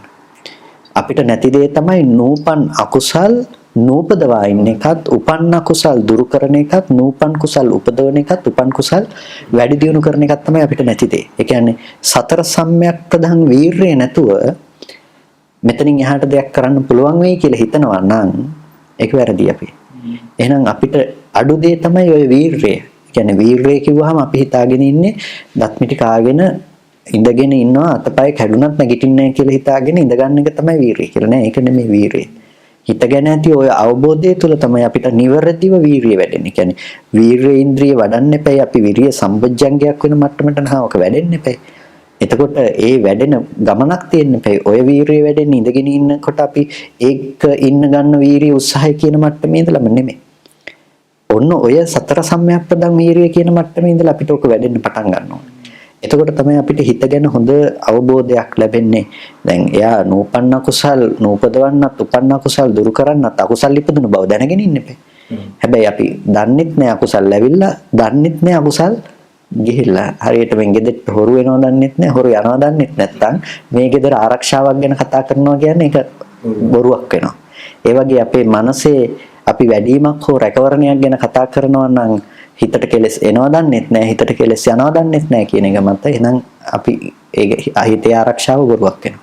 ඒ නිසා අපි කළ යුතු දේ මොකක්ද ඉස්සෙල්ලාම එහෙනම් හිතට ආරක්ෂාව සලසන එකයි කළ යුත්තේ. ඒ නිසා තමයි අපිට සතර සම්‍යක්පදං වීරිය අවශ්‍ය වෙන්නේ. ඒ නිසා වැඩිපුර සතර සම්‍යක්පදං වීරිය වඩන්න. ඒකත් භාවනාව. සතර සම්‍යක්පදං වීරිය වඩන භික්ෂුන් වහන්සේලා ඉන්නවා කියලා අපි ආනාපාන සති සූත්‍රය කතා කරනකොට කතා කළේ.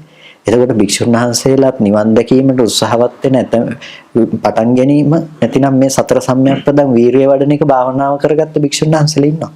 ඒ නිසා සතර සම්‍යක්පදං වීරියත් වඩන්න පුළුවන් දෙයක්. අපි හිතාගෙන ඉන්නේ ආනාපාන සතිය බුදුගුණ මරණය සුබේ මෛත්‍රී මේ වගේ ටික හිත දියුණු කරලා භාවනා මෙහෙම ගිහිල්ලා මෙහෙම ධ්‍යාන උපදින්න ඕනේ කියලානේ. නෑ මේකත් භාවනාව තමයි. ඒ නිසා ඒ සතර සම්‍යක්පදං භාවනා මේ මානසිකාර වීරිය අනුයුක්ත භික්ෂුන් වහන්සේලාත් හිටියනේ. එහෙනම් අපිට ඒක තමයි ගොඩාක් අවශ්‍ය කරන දේ. මම හිතනවා ගොඩක් දෙනෙකුට අඩු දුර්වලතාවය තමයි මේ සතර සම්‍යක්පදං වීරිය කියලා. ඒ නිසා අර ඒක වචන ටිකකට සීමා නොවි අපි ජීවිතේ භාවිතයට පුරුදු වෙනවා නම් සතර සම්‍යක්පදං වීරිය ඒක බොහොම ප්‍රායෝගික වෙනවා බොහෝ දෙනෙකුට. ප්‍රශ්නයන්සන්නේ දැන් මූලික වශයෙන් වීරියම තමයි ඇති වෙන්න ඕනේ මතසන්නේ. ඒක දැන් සද්දාචේ සීලේ පීඨලා ඉන්න හරි ශ්‍රද්ධාවේ පීඨලා ඉන්න හරි ඒ දෙකටම මේ ප්‍රධාන දේ තමයි වීරිය. වීරිය ප්‍රධානයි. අනිත් දේවල් ඒකට උපකාර කරනවා. එතකොට ඒ කියන්නේ ශ්‍රද්ධාව නැත්තම් ඒකේනා යන්නේ නැහැ එතනින් එහාට දෙයක් කරන්න. වීරිය වඩන්නේ ඇයි ධර්මයේ ගැන බුදුරජාණන් වහන්සේ ගැන ශ්‍රද්ධාව නැත්තම් ඒකේනා වීරිය වඩන්නේ නැහැ කවදාවත්. ඒකට වීරිය උපකාර කරනවා ශ්‍රද්ධාවට, ශ්‍රද්ධාදී ධර්මයන් උපකාර කරනවා තව තවත් වීරිය වඩන්න යාට. දෙක එකම ගියාම. ඔව්. ගොඩක් රැ වෙලාලු. අතේ. තාම මොනවද ප්‍රශ්න ගැටලු තියෙන්නේ?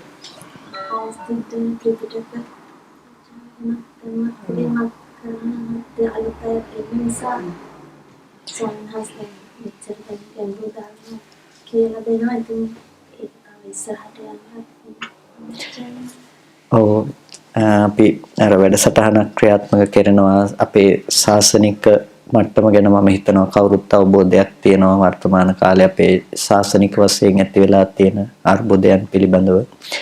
එතකොට ඒ අර්බුදයන් කියලා කියනකොට මහා විශාල මට්ටමේ ව්‍යසනයන් අපි හමුවේ තියෙනවා. අපි යම් මේ වලට යම් මට්ටමකින් ප්‍රතිකර්ම සපයලා තියෙනවා. නමුත් ඒ බොහොම తాවකාලිකයි. ඉදිරියේදීත් අපි හැමේ මහා විශාල අර්බුද කීපයක් තියෙනවා.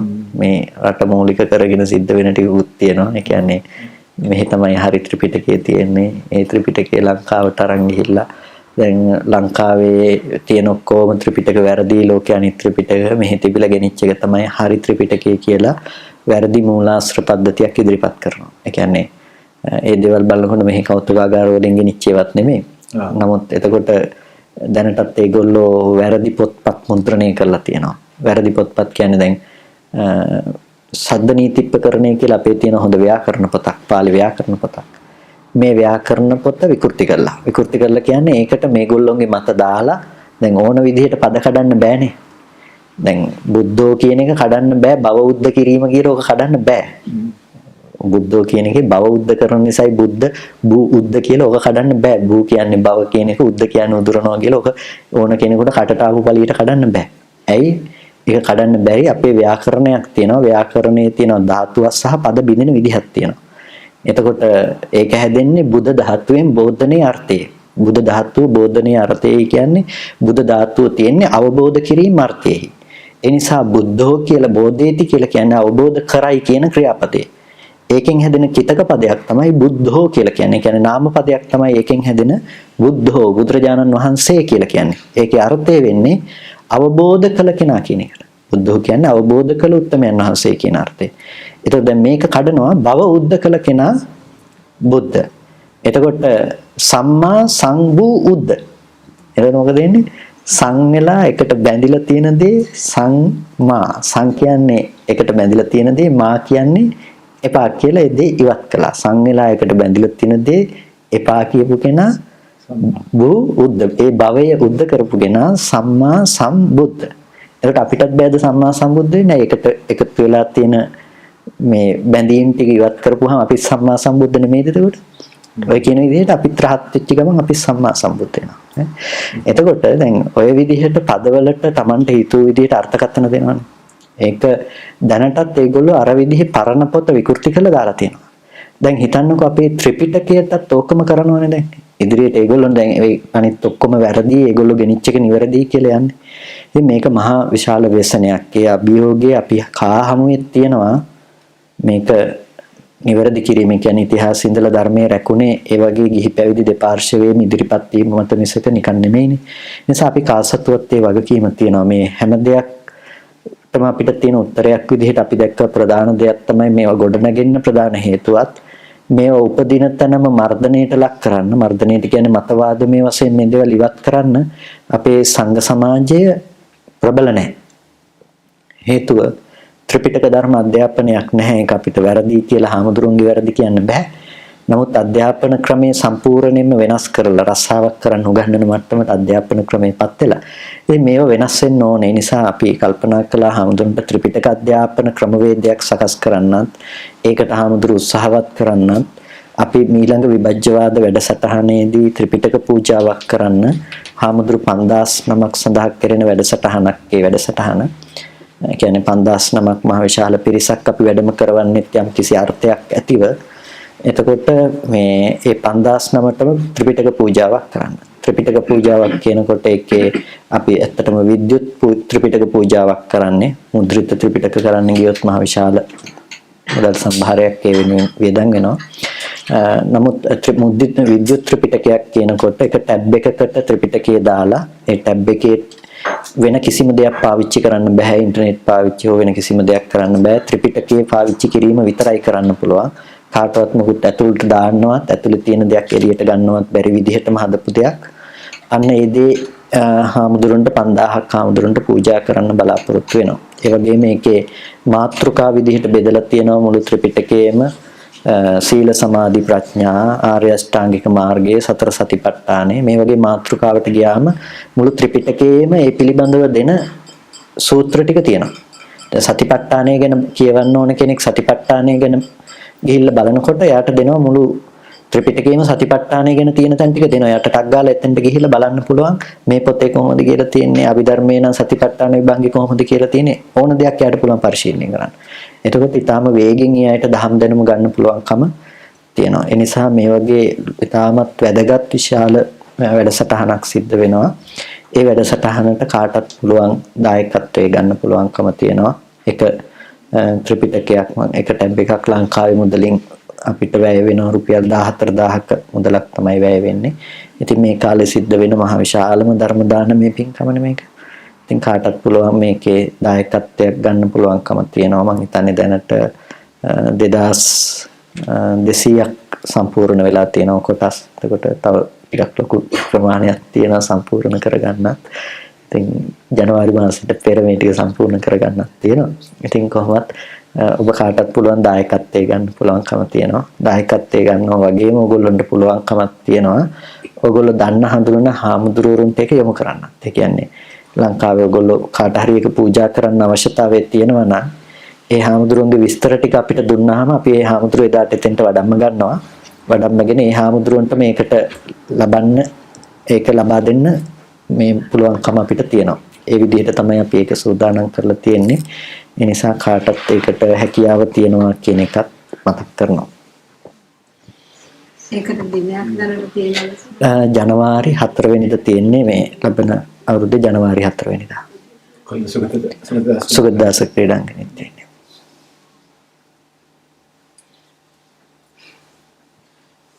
තව ප්‍රශ්න ගැටලු මොනවද තියෙනවද? ස්වාමීන් දැන් මේ ත්‍රිපිටකය වෙනස් කරා කියන්නේ ඒකේ විනය සූත්‍ර අභිධර්ම කියන තුන් කොටසම වෙනස් කිරීමක් සිදු කරලා තියෙනවා ඒක. විනය සූත්‍ර අභිධර්ම කියන තුන් කොටසෙම ඒගොල්ලෝ වෙනස් කරන්නේ පදන වෙනස් කරන්නේ එකයි තියෙන ගැටලුව තියෙන්නේ. දැන් අපි හිතමු උපසම්පදා කියලා. දැන් උපසම්පදා කියන පදේ ගත්තාම උපසම්පාදේති කියලා අපි උපසම්පදාව කියලා කියන්නේ ඤත්ති චතුත්ති කර්ම වාක්‍යයෙන් උපසම්පදාව ලබා දෙන භික්ෂුන් වහන්සේ නමකට අපි කියන උපසම්පන්න භික්ෂුන් වහන්සේ නමක් කියලා. දැන් මේ අය කියන්නේ මොකද්ද? උපසම්පදාව ඕව ඇත්තේ නැහැ. එතකොට උපසම්පදාව කියන්නේ මොකද්ද? උපසම්පජ්ජ විහෙරති.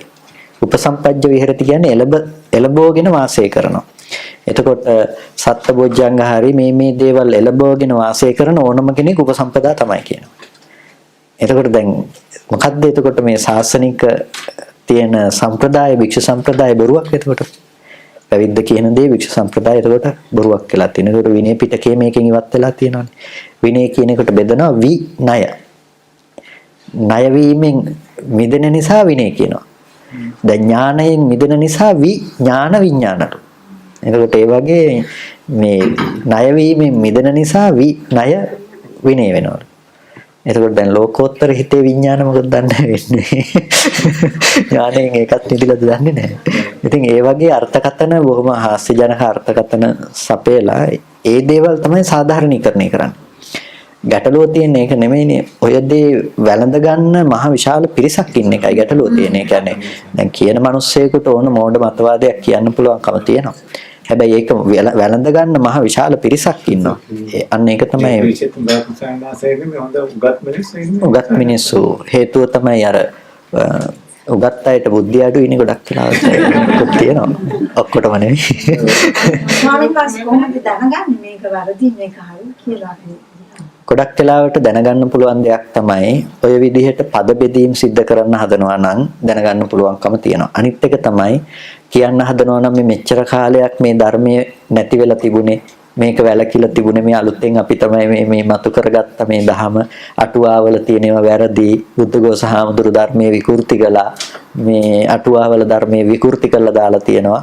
ඒ කියන්නේ අටුවා ගැන අපි ත්‍රිපිටකයට ගලපලා අර්ථ ගන්න ඕන. නමුත් මේගොල්ලෝ කියන්නේ මොකද? බුද්ධඝෝෂ හාමුදුරුවෝ ඇවිල්ලා අටුවා වෙනස් කරලා මේ හෙළටුවා ගිනි තියලා මේක විනාශ කරලා ගියා. ඔහොම තමයි කියන්නේ. එතකොට අන්න ඒ වගේ මතවාද කියනකොට තේරුම් ගන්න මේ තරම් හොඳ පැත්තක් නෙමෙයි කියලා. පද වලට බෙදලා මේ අලුතෙන් ඉතිහාසය නිවැරදි කරන්න හදනවා නම් අලුතෙන් ධර්මයේ කෙනක් දෙන්න හදනවා නම් මේ අලුත් කතාවක් කියන්න ඕනේ බුදුරජාණන් වහන්සේනේ. යට වෙලා ගියා නම් ධර්මය යට වෙච්ච ධර්මයේ මතු කරන්න ඕනේ කවුද? බුදුරජාණන් වහන්සේ නමක් මිසක වෙන කෙනෙක් නෙමෙයි. එහෙනම් යට ගියපු ධර්මයක් මතු කරන්න හදනවා නම් ඒක අමූලික බොරුවක්. අනිත් එක තමයි ඒ දේවල් සම්පූර්ණම අර ලෞකික දේවල් මත පදනම් වෙලා තියෙනවා. සමහර වෙලාවට බොහොම ලාමක තර්ක ගොඩනගනවා. මට ඊයේ පෙරේද කෙනෙක් දේශනාවක් කියවලා තිබුණා. ඒක මේ අර මේ ඒ වගේම channel එකක ගියප එකක්. නමුත් එතනදී මේ දෙන්නෙක් සාකච්ඡා කරනවා මේ හරියට දන්නවා වගේ. කියන්නේ මේ දුක්ඛ සත්‍ය, සමුදය සත්‍ය, නිරෝධ සත්‍ය, මාර්ග සත්‍ය. දැන් චතුරාර්ය සත්‍ය ඕකනේ. දැන් නිරෝධ සත්‍ය මුලින් තියලා ඇයි මාර්ග සත්‍ය දෙකට දාලා තියෙන්නේ කියලා. ඊට පස්සේ කියනවා මේ නිරෝධ සත්‍ය මුලින් තියලා මාර්ග සත්‍ය දාලා තියෙන අපේ ගොඩ දෙනෙක් හිතාගෙන ඉන්නේ මාර්ගයේ යනකොට නිවන හම්බ වෙනවා කියලා. ඒ නිසා එහෙනම් දාන්න තිබුණේ මාර්ග සත්‍ය, නිරෝධ සත්‍ය කියලානේ. ඇයි මේ නිරෝධ සත්‍ය මාර්ග සත්‍ය කියලා දාලා තියෙන්නේ? ඉස්සෙල්ලා නිරෝධය පිළිබඳව අවබෝධ කරගත්ත කෙනාට නිකම්ම මග කියන එක වැඩෙනවලු. ඒක නිකන් වෙන දෙයක්. එතකොට දැන් නිවන අවබෝධ කරගත්ත කෙනාට මග වැඩෙනවා කියන එකට එහෙනම් ඕකම ගත්තාම දුක්ඛ සත්‍යයටයි සමුදය සත්‍යයටයි දැන් දුක ඉපදුණු කෙනාටද සමුදය ඇති වෙන්නේ. දැන් දුක හැදිලා ඉවරනහම තමයි සමුදය ඇති වෙන්නේ. එතකොට දැන් පෙලක් තියෙනවා, පරයයක් තියෙනවා ගන්න තියෙන නිරෝධ සත්‍ය සහ මාර්ග සත්‍ය කියලා කියන්නේ නිරෝධ සත්‍ය පෙන්නලා දීපු කෙනාට කියන්නේ ඉස්සෙල්ලාම සද්ධර්මය අහලා මේ දුකෙන් නික්මීම පෙන්නපු කෙනාට ප්‍රතිපදාවේ ගමන් කරන්නේ. ආර්ය අෂ්ටාංගික මාර්ගයේ ප්‍රඥාවෙන් පටන් ගත්තට අපිට ප්‍රතිපදාවේ යන්න වෙන්නේ සීල සමාධි ප්‍රඥා. හැබැයි ප්‍රඥා සීල සමාධි තමයි පටන් ගන්නෙ. ප්‍රඥාවෙන් තමයි එන්නේ. හැබැයි ඊට පස්සේ යන්නේ ප්‍රඥා සීල සමාධි ආපහු ප්‍රඥා. ප්‍රඥාවෙන් පටන් ගන්නවා ඊට පස්සේ සීල සමාධි තමයි වඩන්නේ. අන්තිමේට ඉවර වෙන්නේ සම්මා ඥාන සම්මා විමුක්ති කියන දෙකේ. එතකොට මේකේ තියෙනවනේ අනුපූර්ව ක්‍රමයක්. එහෙනම් එයා Nirodhe පිළිබඳව දැනගත්ත Nirodhe සාක්ෂාත් කරගන්න සත්‍ය ඥානය තුල දැනගත්ත දේ කෘත්‍ය ඥානය තුල වඩන්න පටන් ගන්නවා කියලා. හැබැයි ඕක කිව්වහම අපිට නෑ මේ ඉස්සෙල්ලා නිවන් දැකලා ඉවර වෙලා අපි යන්න ඕනේ මේ මග ඉබේ වැඩෙන දෙයක් කිව්වොත් එහෙම කෙනෙක්. එහෙනම් එයා මාර්ගය සඳහා උත්සාහ කළ යුතු නෑ කවදා. එහෙනම් මේ මග බොරුවක් කරලා තියෙනවා.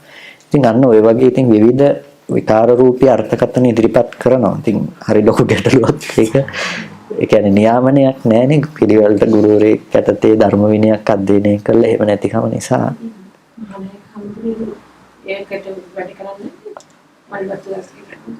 ඒක ඉතින් ප්‍රශ්නයක් තමයි. නැස්සේ මට්ටම් වලින් යම් දේවල් කරලා තියෙනවා. හැබැයි ප්‍රශ්නේ විසඳුණා කියලා හිතාගෙන ඉන්නවා. විසඳිලා නැති එක තමයි ප්‍රශ්නේ. කියන්නේ දැන් අපි ගිහිල්ලා මේ ගැන කතා කළා, දැනුවත් කළා. එතකොට ඔන්න නාමේ කරන එක සාමනීර සාතික අවලංගුයි ඔක්කොම නෑ දැන් කියලා ලියුම් ගැහුවා. හැබැයි එතනින් ඉවරයි. ඒක ක්‍රියාත්මක වුණාද මොන මට්ටමේද තියෙන්නේ? එවිල්ලක් බැරිලක් නැහැනේ. ඔක්සස්නේක ලංකාවේ ඔය දැන් ඒ ස්වාමීන් වහන්සේලාගේ ඔය කරන නිරෝධි වැඩ එතකොට වෙන මේ මොනවාද ආම්බුලන්සින් කරන ධර්මයේ අධර්මය කරලා තියෙන වගේ ඒ වගේ දේවල් වලට ක්‍රියා කරන්න ලංකාවේ සංඝ සභාවක් සංඝාධිකරණයක් වගේ එකක් පිළිපෙලා නැද්ද සාහනස? සංඝාධිකරණයක් පිළිපැවීම සඳහා බොහෝම අවශ්‍යතාවයක් තියෙනවා. අපි ගොඩාක් උත්සාහයක් දරන දෙයක් තමයි සංඝාධිකරණයක් පිළිපවන්නේ. ගැටලුව තියෙන්නේ සංඝාධිකරණයක් ඉල්ලපු ගමන්ම රජයෙන් දෙන්න හදන අපිට සංඝාධිකරණ පනතක් කියලා එකක්. පනතෙන් කරන්නේ මොකද? සම්පූර්ණම භික්ෂුව කියන එක හිර කරලා භික්ෂුව නැත්තට නැති කරලා දාන්න හදන එකක් තමයි පනතෙන් කරන්නේ. ඒ නිසා සංඝාධිකරණ පනතක් කියලා එකක් ගෙනාවා. අපි පනත ගෙනාපු ගමන් මම නම් බොහොම දැඩිසේ විරුද්ධ වෙලා ඒකට පත්තර වලට ලිපි එහෙමත් දාලා මම දැඩිසේ විරෝධයක් දැක්වුවා. මොකද මේකෙන් වෙන විනාශය පිළිබඳව ඒක අර මිනිස්සුන්ට නොතේරෙන විදිහට අපේ සංස්කෘතිය අපේ හැමදේම නැති කරන්න පුළුවන් විදිහ තමයි ඒගොල්ලෝ පනත හදන්නේ. ඒගොල්ලෝ ගේන්න හදන්නේ මේ පනත අපි ඉල්ලපු ගමන්. නමුත් අපි ඉල්ලන්නේ ඒක නෙමෙයි. අපි ඉල්ලන්නේ සංඝාධිකරණයක්. කියන්නේ ත්‍රිනිකායක අධිකරණයකට අධිකරණ බලයක් දෙන්න භික්ෂුවක් නිරපන්න තියාගන්න විනයානුකූලව මේ ප්‍රශ්නේ විසඳන්න පුළුවන් විදිහට අධිකරණ බලයක් දෙන්න කියලා ඉල්ලන්නේ දැන්. මේක නොදී ඒගොල්ලෝ කරන්න හදන්නේ මොකද්ද? වෙනමම නීති රීති ටිකක් හදලා ඒගොල්ලොන්ගේ ඕන විදිහට මේ භික්ෂුව පාලනය කිරීම. කියන්නේ දේශපාලඥයාගේ අවශ්‍යතාවය මත භික්ෂුව පාලනය කිරීම. කවදාවත් දේශපාලඥයෙක් රට වැරදි විදිහට අරගෙන යනකොට භික්ෂුවකට බෑ කටක් කරලා අවවාද කරන්න. ඒක නීති විරෝධී දෙයක් වෙන මට්ටමට ඒගොල්ලෝ නීති හදනවා. ඉතින් එහෙම වෙනකොට අපිට ඒ පැත්තේ ශාසන විරෝධී වැඩපිළිවෙලක් ක්‍රියාත්මක වෙනකොට අපිට නිශ්ශබ්ද කරන්න පුළුවන් විදිහට ඒගොල්ලෝ නීති හදලා ඒ දේ තමයි අපිට දෙන්න හදන්නේ. ඒක නිසා අපි මේක ඉල්ලනකොට ඒක දෙනවා. ඒක තමයි අපිට වෙලා තියෙන එකම දේ බවට පත් වෙනවා. ඒගොල්ලෝ කියන්නේ දැන් තියෙන පවතින ආණ්ඩු දෙක කලින් ආණ්ඩුවෙත් ඕකම තමයි මේ. ඔව් දෙකේ මේක තමයි.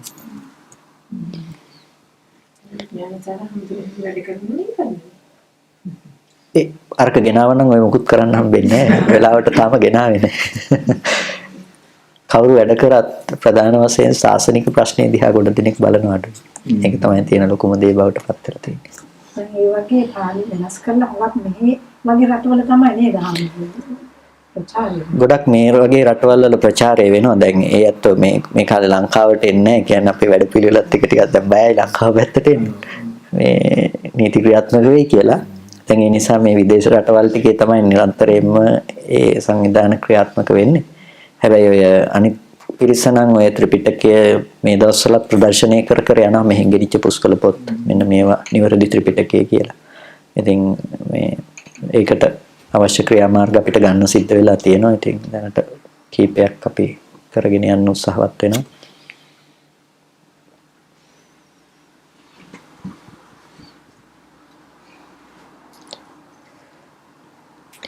කොහොම හරි ඉතින් උත්සාහයක් ගත්තොත් බැරි කමක් නැහැ. එක පැත්තකින් ධර්මය අවබෝධ කරගන්න ඕනේ වගේම අනිත් පැත්තෙන් ඒ අවබෝධ කරගන්න ධර්මය රකින්නත් එපා. ඒක වෙනම පැත්තක් නේ. ඒ කියන්නේ කෙනෙක් කියන්න පුළුවන් ධර්මයේ තේරුම් ගත්තාම මේ හොඳටම ඇති කියලා.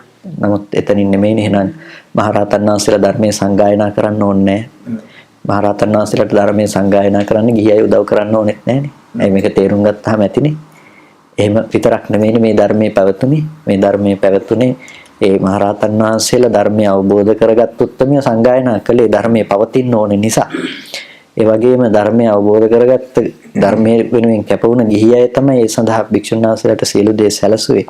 ඒකේ ප්‍රතිඵලය තමයි අද අපිට මෙහෙම අහන්න හරි සූත්‍රයක් විනයක් අපි ධර්මයක් ඉතුරු වෙලා තියෙනවා. ඉතින් ඒකේ ප්‍රතිඵල නෙලා ගන්න අපේ යුතුයකම තමයි හෙට දවස වෙනුවෙන් මේක ඉතුරු කරන එක. බුදුරජාණන් වහන්සේ ආනන්ද තෙරුණාංශයට දේශනා කරන්නේ ආනන්ද ඔබ මේ කල්යාණ මිත්‍ර වැටේ අන්තිම හුරුක වෙන්න එපා ආනන්ද කියලා. ඒක දේශනා කරන්නේ ආනන්ද හැමතුරට නෙමෙයිනේ. මොකද ආනන්ද හැමතුරු මේ වැටේ අන්තිම හුරුක වෙනව නෙමෙයිනේ. වෙනකොටත් තව මොනතරම් මහරහතන් වහන්සේලා වැඩ හිටියද. ඒක දේශනා කරන්නේ අපිට පස්චිම ජනතාවට දේශනා කරන්නේ. ඒ කියන්නේ අපි ළඟේ අවබෝධය ඒ කියන්නේ ඒ අවවාදයේ අපි හැමදාම අපේ නම දාලා හිතා ගන්න ඔබ මේ කල්යාණ මිත්‍ර වැටේ අන්තිම පුරුක වෙන්න එපා කියලා ඔබේ නම දාගන්න. ඒක තමයි අපිට බුදුරජාණන් වහන්සේ ශාස්ත්‍රුන් වහන්සේ විදිහට අපිට දීපු අවවාදය මේ කල්යාණ මිත්‍ර වැටේ අන්තිම පුරුක වෙන්න එපා. ඒක අපිට බුදුරජාණන් වහන්සේ දුන්නේ. එහෙනම් ඒ අවවාදයේ ධර්මයේ තුල අපි හැසිරෙන්නත් ඕනේ. එහෙම නැතුව වැඩකුත් නැහැ. يعني අපේ ජීවිතයේ ධර්මයක් නැත්තම් ඒකත් වැඩක් වෙන්නේ නැහැ. ඒ නිසා ලැබුණ අවස්ථාවෙන් අපි ප්‍රයෝජන ගන්නත් ඕනේ. ධර්මයේ හැසිරෙන්නත් ඕනේ. හැසිරෙන ධර්මයේ රැක ගන්න අවශ්‍ය වගකීම්, යුතුයකම්, කැපකිරීම මේ දේවල් ටික කරගන්නත් අවශ්‍යයි. ඒ නිසා ඔය දෙපැත්තම රැකගෙන යන කෙනා ඉතින් අර එලවත් ඇස් තියෙන මෙලවත් ඇස් තියෙන කෙනෙක් කියලා කියනවා. ඒ කියන්නේ අර කියනවානේ ඒක චක්කු දිචක්කු හත චක්කු කියනවානේ. එක ඇහක් තියෙන පුද්ගලයෙක් ඉන්නවා, ඇස් දෙකම තියෙන පුද්ගලයෙක් ඉන්නවා, හත චක්කු එක ඇහක්වත් නැති කෙනෙක් ඉන්නවා. කෙනෙක් ඉන්න එක්ක එලෝ ගැන හිතනවා, එක්ක මෙලෝ ගැන විතරක් හිතනවා. එක පැත්තක් ගැන විතරයි යාර හිතන්න දන්නේ. ඒකට කියනවා ඒක චක්කු කියලා. ඒ කියන්නේ එක්ක ධර්මය ගැන හිතනවා යා. සාමාන්‍ය ලෞකික ජීවිතයේ පැවැත්මක් හොය දෙයක් ගැන යාට අදාළම නැහැ. සමහර විට යා මහා ව්‍යසනයකටපත් වෙලා අන්තිමේටම ධර්ම ජීවිතෙත් අතහැර ගන්නවා. ඒ වගේ එක ඇහක් තියෙන කෙනෙක් ඉන්නවා. සමහර කෙනෙක් ඉන්නවා එයා ධර්මයයි මේ දෙයයි හොඳට දැනගෙන එයා ඒක අරගෙන යනවා. එතකොට ඒ කෙනාට කියනවා ද්විචක්කු කියලා. හත චක්කු කියලා කියනවා මේ දෙකම අදාළ නැති කෙනෙකුත් ඉන්නවා නෝකේ. නැසුණු ඇස් ඇති කෙනෙක්. ඉතින් ද්විචක්කු පුද්ගලයනේ හොඳ. ඉතින් අපි ඒ නිසා ද්විචක්කු වෙන එක තමයි හොඳම දේ. සමහරවිට බලය තියෙන ස්වාමීන් වහන්සේලාගේ එකමතුවක් නැතිකමක් තියෙනවා.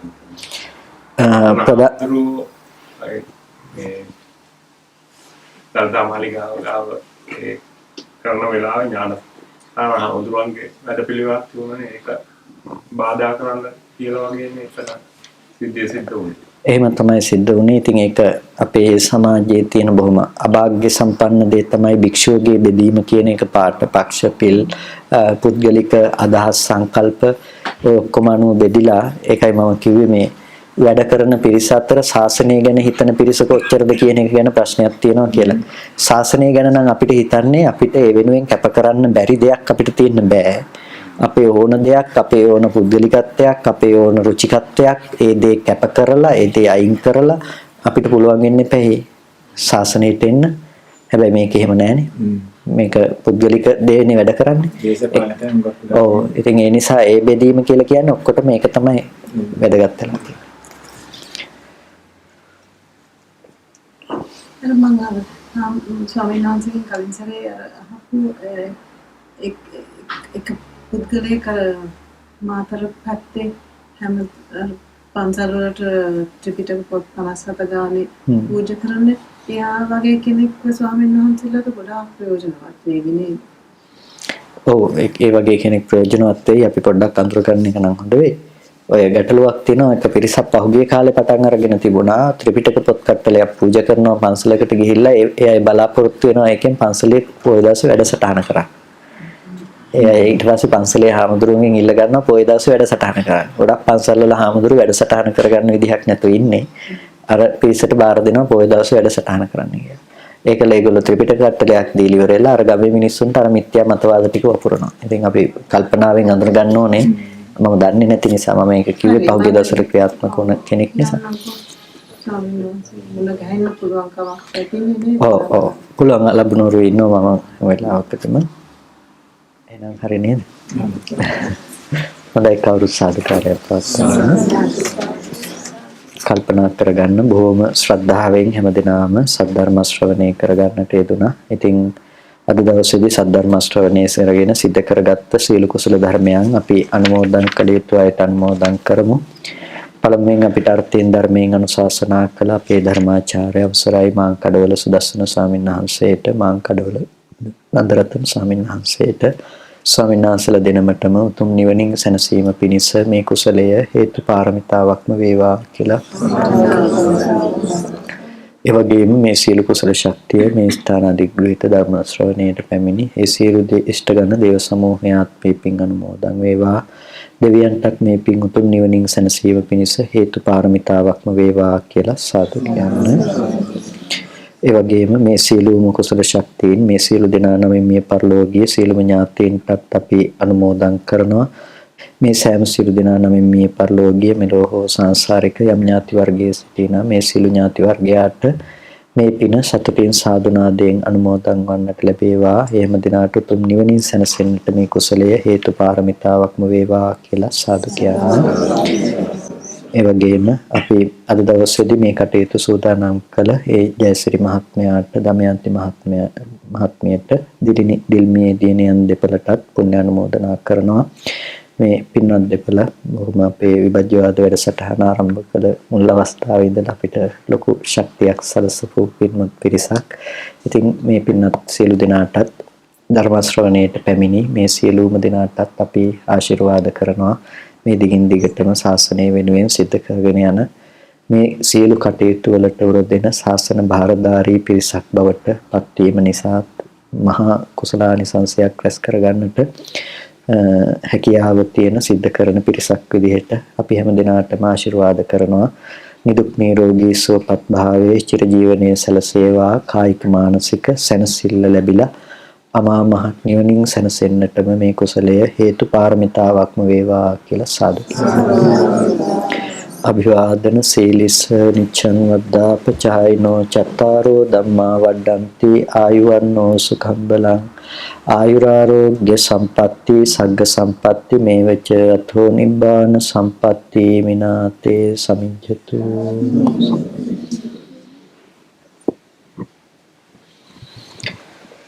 කොහොමද හඳුනගන්නේ කියලා හොනේ තව ලක්ෂණයක් තියෙනවා කියන්න බැරි වෙන මේ ධ්‍යාන දෙනවා නම් ඒකෙත් හඳුන ගන්න පුළුවන්. මෙන්න මෙහෙමයි මේ ධ්‍යාන කියන්නේ මෙන්න මේ ටිකයි වෙන්න මේ විදිහට ධ්‍යාන ලැබෙනවා. තව ලක්ෂණයක් තමයි ဒုတိ ය ධ්‍යාන තෘතිය ධ්‍යාන එහෙම ලැබෙනකොට මේ බඩ විරේක වෙන්න ගන්නවා. කාය ශුද්ධිය ඇති වෙනවා. මොකද පරණ තැම්පත් වෙලා තියෙන කළු කිරණ, අශුද්ධ කිරණ, නාම රූප ඔක්කොම දිය වෙලා බහිස්රාවීය පද්ධතිය හරහා එළියට යනවා. එතකොට ဒုတိ ය ධ්‍යාන තෘතිය ධ්‍යාන එහෙම ලැබෙනවා කියලා ඒ අය කියනවා. ඊට පස්සේ අර කමඨහං සජ්ජායනාව කරනවා. අත්දැකීම් ටික දෙනවා කලින්. ඒ කියන්නේ අත්දැකීම් කියන්නේ දැන් සමහර කාරණා තියෙනවා අපි භාවනා ගැන කියනකොට ගොඩක් දේවල් නොකියන ඒවා තියෙනවා. ඒ කියන්නේ මේ විදිහේ දේවල් එන්න පුළුවන්, මේ විදිහේ දේවල් එනවා කියන අපි ওই දේවල් ගැන කියන්නේ නැහැ. හේතුව ඒ දේවල් ගැන කිව්වහම භාවනා කරන්නේ භාවනා වඩන්න නෙමෙයි අර එන දේ ගැන හිත තමයි භාවනා කරන්න පටන් ගන්න. නමුත් මේ අය කරන්නේ මොකද්ද? විතර්ක කියන්නේ මේක, ਵਿਚාර කියන්නේ මේක, පීතිසුඛ ඒකග්ගතා කියන්නේ මේක කියලා අර හිතට දෙනවා කල්ලාතු. ඒකල කමඨහං සජ්ජායනයක් සිදු කරනවා. පැය භාගයක් විතර බොහොම හොඳට උච්චස්වරයටත් ආපහු වන්දස්වරයටත් මේ විදිහට කිය ඉන්නවා. එතකොට පැය භාගයක් විතර ඕකත් එක්ක හිත යනවනේ ඕන කෙනෙකුට පහසුවෙන් තියන් ඉන්න පුළුවන් ඒ වගේ දෙයක්. එතකොට හිත එකඟ වෙනවා.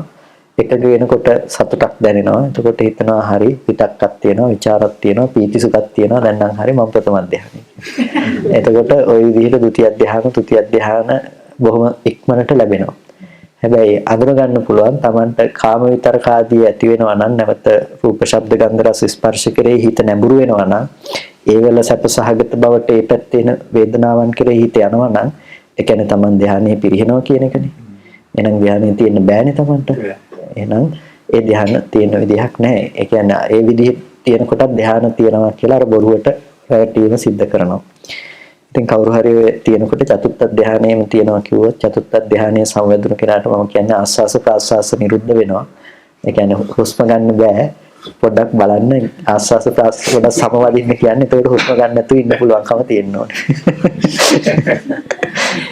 ඒක තප්පරයක් දෙකක් නෙමෙයි මේ පැය ගානක් වුණත් ඉන්න පුළුවන් වෙනවා. එහෙනම් හැම දිනකටම තෙරුවන් සරණයි.